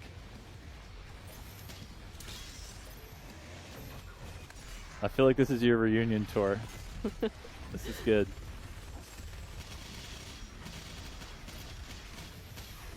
You need to abandon the ship. Yeah. All right, you do have 1 pip now, so you can do it to a fodder again, but don't forget to get the frags out there, and then make sure you burn and ice next time, too. Here we go. Perfect. Man, I haven't seen one of them in a minute. They are pretty They're awesome. great. Yeah. They're so good. Such a cool, like, agile pressure unit. I always loved that guy's, like, destruction was all lava, too. That was just so cool. It's sick.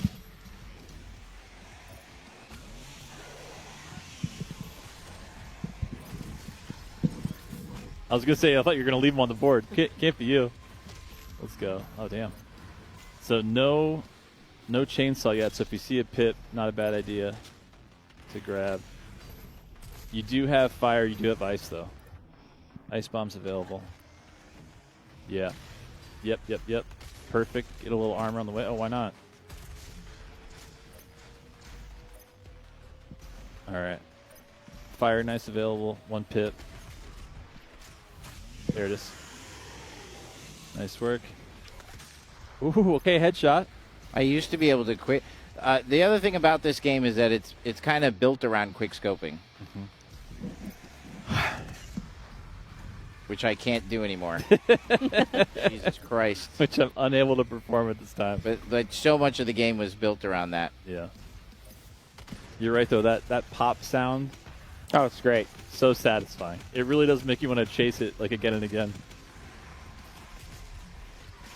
Oh, shit. Gotta get gone. God. God! All right, what do you think? Should we switch mods? Should we play? Sure. We'll try more mods. All right, good job, Salim. You win this time. I feel like you got to do your cutscene. Yeah. GG's to Salim on that one. That was on Nightmare. Yeah. Cool. I'm gonna exit this. Okay. Man, I haven't heard that music in a minute. I'm not gonna lie. When you work in development, whatever the menu music is, no matter how cool it is, you hear it 7 million times. Oh. And like as soon as you boot up the game, you're just like, we gotta just kill that music, and you're like, it's really good. It's just you've heard it too much. So the other thing we were talking about was this enemy randomizer. Mm-hmm. So it's basically I haven't played it. Did you try it out? Yeah, it basically it's super good. It's was this Prote? Yeah, okay. I don't have my glasses on. I took them off for a minute. But yeah, it's a he has several versions. He has one that is balanced. So it's basically the entire campaign that uses a randomizer. One of them is balanced to play with weapon progression as you get it in the normal campaign. Another one is he has ones that are unbalanced, but the balanced ones are to play through with normal weapon progression. Then he has like a new game plus where you basically start with everything, and that was super fun. And it randomizes every single time you go into an encounter, and including if you reload your checkpoint. So it's super. I mean, it's cool because you're seeing stuff that I played the balanced one more. I actually played that one the most. And where you start with like the full kit. So where you start you got your full kit, and it's balanced against that full kit, but totally random. So really neat. Yeah. All right, so now this is Prote's attempt at going. Avery, do you want to play? Come up here and play. Come on. Avery likes Minecraft. That's fair. Same speed. That's right. Very similar. Yeah.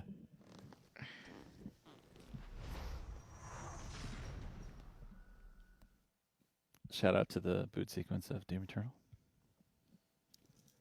We were talking about this is, I mean, we're talking about setting up your own encounters. This is just a totally other way. I mean, you can play the entire Doom Eternal campaign from one mod with random enemies in New Game Plus style. It's like such additional, if you love Doom Eternal, why not? What do I do? Play so it again one, with you'll go to campaign and start a new campaign, new slot. Oh, you got to go back. Yeah, go to a new slot. Yeah. Oh, welcome to Doom Eternal, Hugo Martin. Yeah. I love how you're doing Nightmare. Of course. Random. Gotta do it. Masochist. You're actually teleporting right now. I was like, load times? Yeah. I know. God, in Dark What? Ages. It's really Which is weird. nuts because this game's load times at the time We're super fast. were Yeah. unbelievable. Wow, Vega. Good old Vega.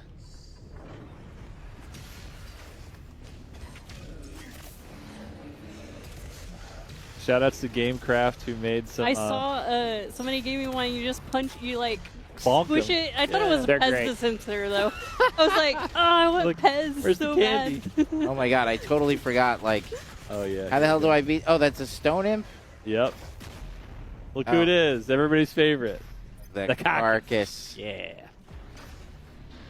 Yeah, Carcass right off the bat. Love to see it. That was my favorite one. Is it took a couple of streams that Hugo and I were doing. People were like, I missed the Carcass, and I'm like, be real Yeah. about that. Yeah. Be so realistic right now, please. Oh my god, they gave me the speed boost rune. Ooh, feels good. I just tried to lock onto that with my shield.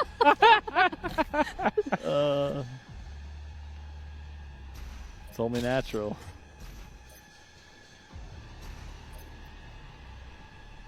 I guess you could still use it, but you already have the full kit. Yeah, you got everything. Yeah. So you can just get out of that because you already got everything unlocked. Yeah, unlock it. Why not? Again. All right, we got double it. Here we go. Let's see who we get in here. I do like the faster glory kills, though. A little bit of Hell Knight in this room. Why not? It's pretty awesome. Yeah, this is usually kind of where it introduces you to imps. Yeah. Some faster moving projectiles. The agility. Dude, the hit boxes on those weak points. Yeah. My goodness. Yeah. Pretty small. They are tiny. Yeah. We're definitely getting Oh, weird by the way, performance, family. Oh, geez. You're addressing the whole family? Nicole, Okay. you guys know that the person who made the Hugo Martin Was My Dad, that song that you guys like. He made it, Tyler, right there. That's Tyler McVicker. Big my shout kids do like this little dance when he puts it on. out. Love that. Like, Raise it. yeah, Tyler there you McVicker go. made Yeah. a song called "I Wish Hugo Martin Was My Dad." My kids dance to it. That's awesome.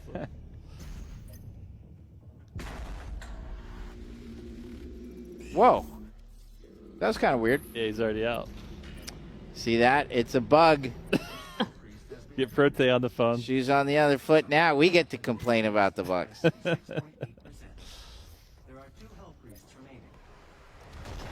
right, here we go. That was a joke, by the way, that when the way that he calls out the percentage of the yeah. invasion was meant to be like a joke because he's so precise. Yeah. Wow, stone imps. I remember the actor was cracking up because he's like, "We're really precise about this." You're like, yeah.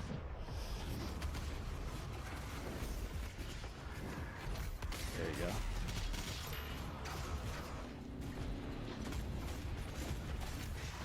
Oh my god, I didn't even make a thud when I landed. Yeah, where was that really loud? Don't forget your hole.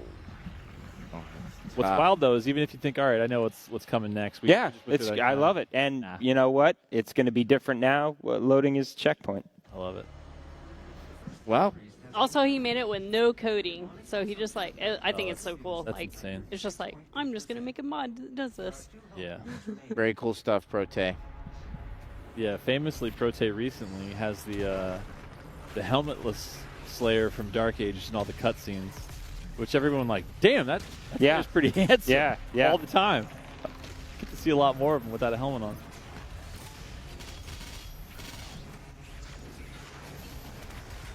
Oh man, is that a Prowler? Hell yeah.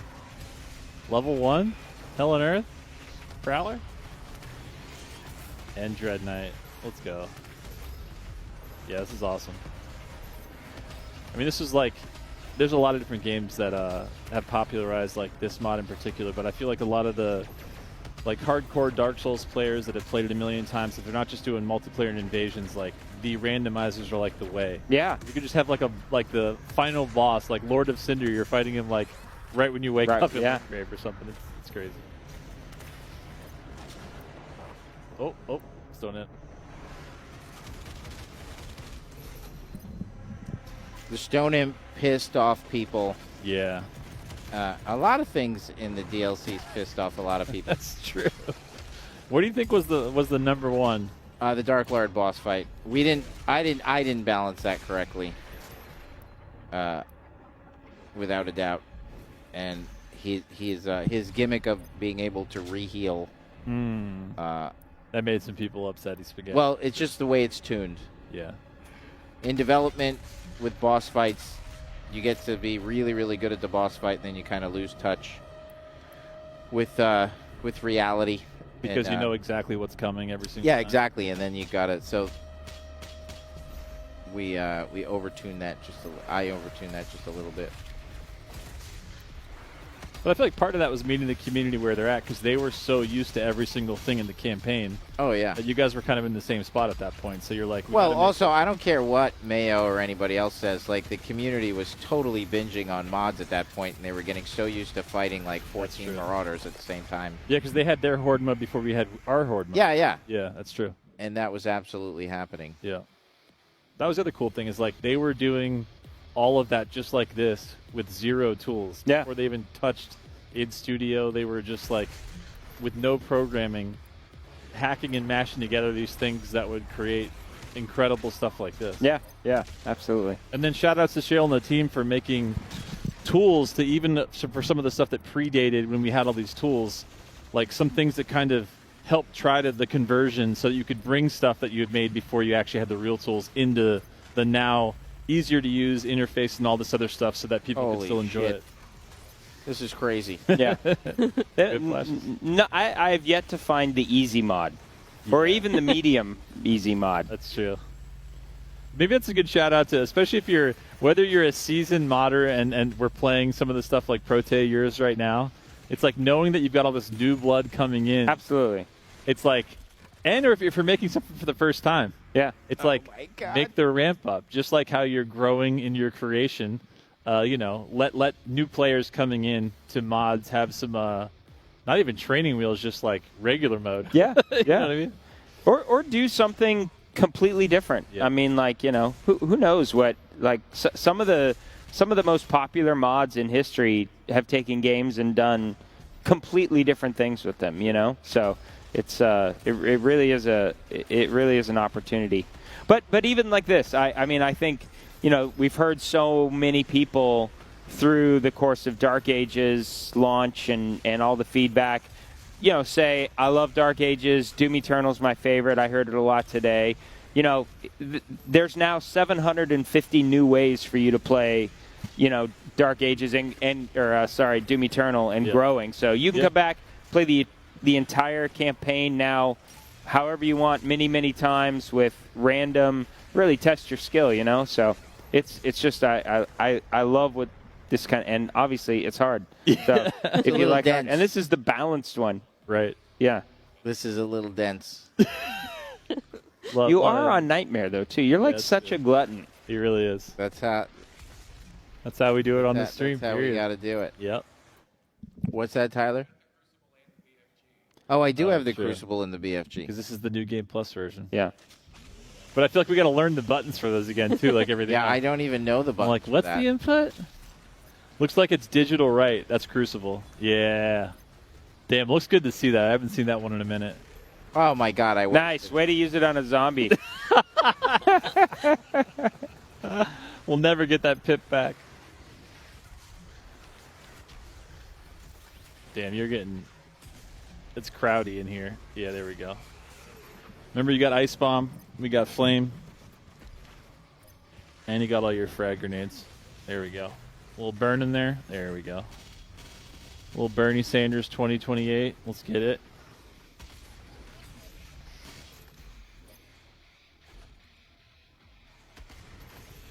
You still got another Crucible if it's a... Maximum cognitive load is what this is. Really Many is. strings on the guitar. Yeah. Got to Dude, play those them all. hitboxes. Those hitboxes are rough. Mm-hmm.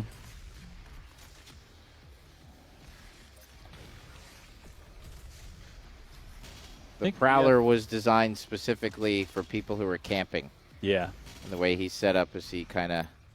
It's like people that would just try ferrets to you like out. precision scope only and just stay high Right. and just, yeah. I want to say digital up is your BFG. I could be lying.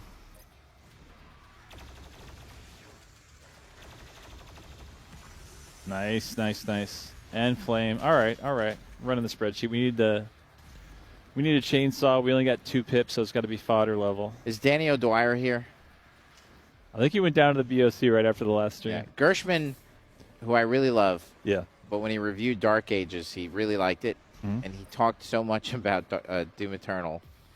Oh, like in the Dark Ages? Well, one? because he didn't like Eternal. Yeah. And he often characterized it as a very prescriptive spreadsheet, which I disagree. Anybody who's good at Eternal knows it's not prescriptive. Yeah.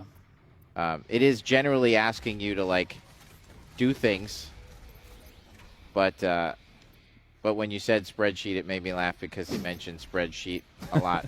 And I think Gershman's review is fair. Like, I don't actually, nobody's wrong when they, that's their opinion. That's how he perceives this game. Yeah.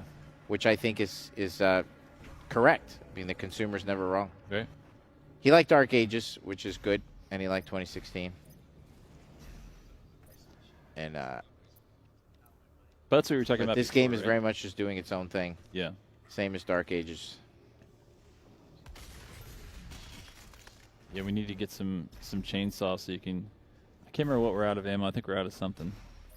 I can't. I used to be able to quick scope dudes. Yeah. Like, really good. I can't hit the side of a bomb. Back in 2020. Oh my God. 2021.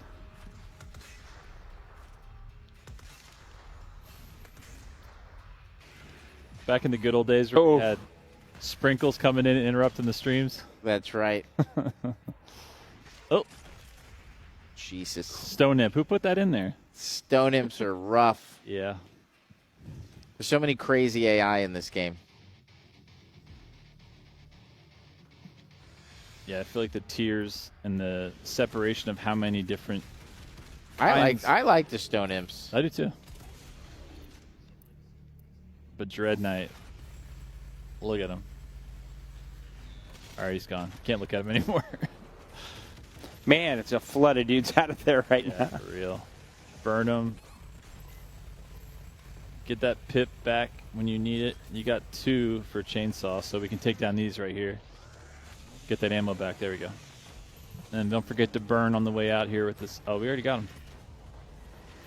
The whiplash, though, always a problem, even in Dark Ages. Oh my God! It's and a Spectre whiplash. The Spectre version, maniacal, like the Spectre's pinky version. Sound. I love the. Yeah, it's really sick. Yeah, the way they announce themselves, and you're like, oh shit, I got to deal with this. It still hits. This game is fun. We're back on now? Yeah. Yeah. Oh. This game is terrible. That's what I was waiting for. Yeah. All right. Immediately, you know you got the pip. You still got one more on a fodder, but we need to get some HP, so maybe that's not a bad idea. If we can restack. I can't hit the side of a barn. I used to be able to nail that thing. It's true. That's the fun of this game, though, is it's definitely an FPS made for people who love FPS. .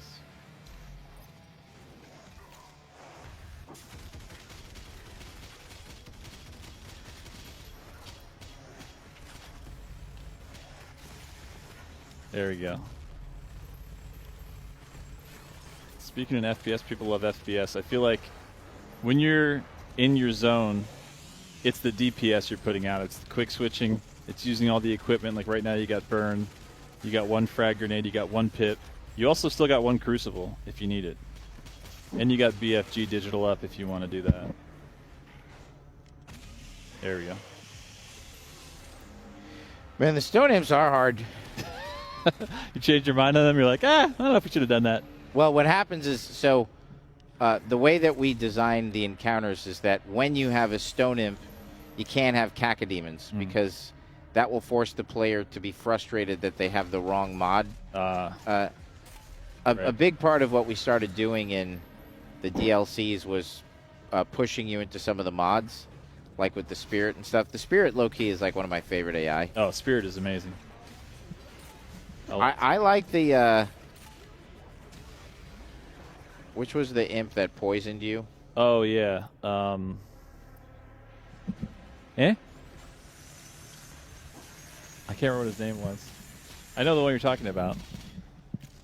The green bastard. God, what was his name? Curse Prowler. That's yeah, popping up in DLC.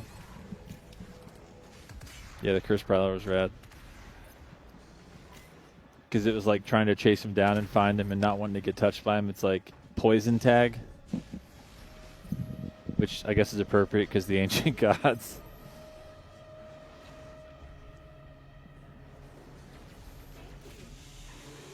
All right, don't forget to burn here. And get that. There we go.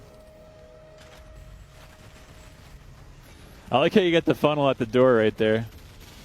It's like the big boys can't cross. You got ZZ Top at the door. All right, keep hitting it. And burn. Yeah. Nothing God like, damn it. nothing like a couple of Cybermanks to start the day. All right, that was a good choice.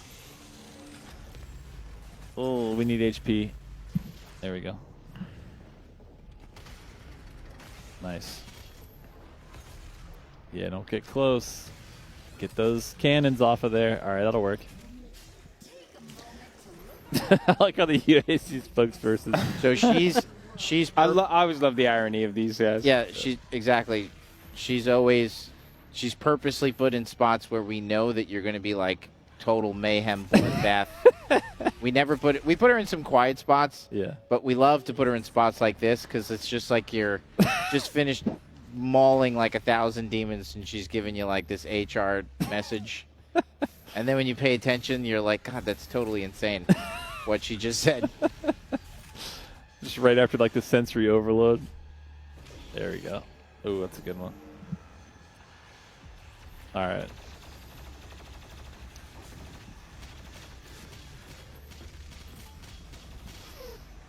I love a big part of what Dark Ages is based on with the falters, the melee, the shield, and the guns is allowing you ways to stack damage to delete AI. Mm-hmm. So this game is kind of built around that. And that comes a lot from this game. I want to parry that Spectre's whiplash so bad. I'm stuck! Jesus God. Should we do some giveaways? You want to keep going? Game is trash. Delete it. Delete it off the hard drive, actually. Such a roller coaster we're on. Yeah, no, but shout out. Let's get to. I feel like it's day 2. We still got another day at QuakeCon. Yeah, but this is the end of our stream segments, and that's just for us because Hugo will be back on this couch tomorrow with Rytro doing. I think it's an 100% Doom the Dark Ages run, so that'll be spicy and fun. Amazing. And I feel like just to celebrate right now. So if you want to come grab your beautiful invention here, I think I might have one other thing for you behind here, which might be a Corsair headset, Dark Ages one, giving us nice. Friends. So you got a little table for it now. There you go. Yeah, brother. Hell yeah. And then, buddy. Thank you. and I feel like we got just to kind of celebrate the journey that Golden from the chat is on right now. I happen to have one more in the Santa bag, the Here Slayer you go, bag, buddy. the Dark Ages. Shout outs to our friends Corsair, and let's give it up for Golden, dude. Good job, bud. Keep doing it, man. Keep doing it. And I got one last President's store. Do we have anybody that's published any Doom Eternal mods in the audience by chance? Hell yeah. Oh, yeah, that's right. He did. He was talking to me about it. Come on down, because we got this big old boy, maybe the most beautiful that's cool. out of the set here. So if you don't mind, you got one more thing to take home from QuakeCon. Yeah, dude. Yeah, that thing is awesome. It is awesome. Very well made. Yeah. Heavy, solid. It's amazing. Yeah. So now you gotta build a new shrine for the Pinky only. But yeah, dude, we're just so excited. QuakeCon 2025, Doom Eternal mods out there in the world. All the hard work that's already gone in for the last year to both the team and everybody that's contributed to it, all of the modders, and now everybody gets to jump in and play, see their stuff pop off, share their stuff, share their moments. And we're just so excited because, again, we're charging forward with Dark Ages. We got a DLC to look forward to. Yep. But in the meantime, we get to see everything that, everybody in the community was like, man, I like Ancient Gods Part 1 and 2, but, this thing, they get to make their own. Yes. Yeah, it's time, Yeah, I'm sure Protean, everybody knows this. It's like certain AI don't go together. And I didn't see any of that. I saw the Stone Imps in there, but I didn't see Cacodemons. When you start doing that stuff, that's when it gets frustrating. But I thought that was really cool, really fun. And we're so glad, that Eternal it's still alive today. Like people talk about it so much. We're so proud of that game. 2016, people still talk about it all the time. So, and even though sometimes it can be frustrating, it's fun to watch people argue over which one is the best. Yeah. But we love them all, so that's great. And the mods are really incredible. Great job, everybody. Yeah. Across everything. I mean, like even the Heretic plus oh my gosh, it's late. Heretic plus Hexen stuff. Nailed it. Yeah. It's got the community published mod stuff built into it. Doom plus Doom 2. The engagement on that, we've been watching that the last year since we launched. Mm-hmm. There's a lot of people still. It's not a surprise that people are playing mods for the original Doom. I mean, that community's been alive and well, but it's it was the first time it was built into the game. Yeah. And people we get stats now on it. It's amazing to see the engagement there.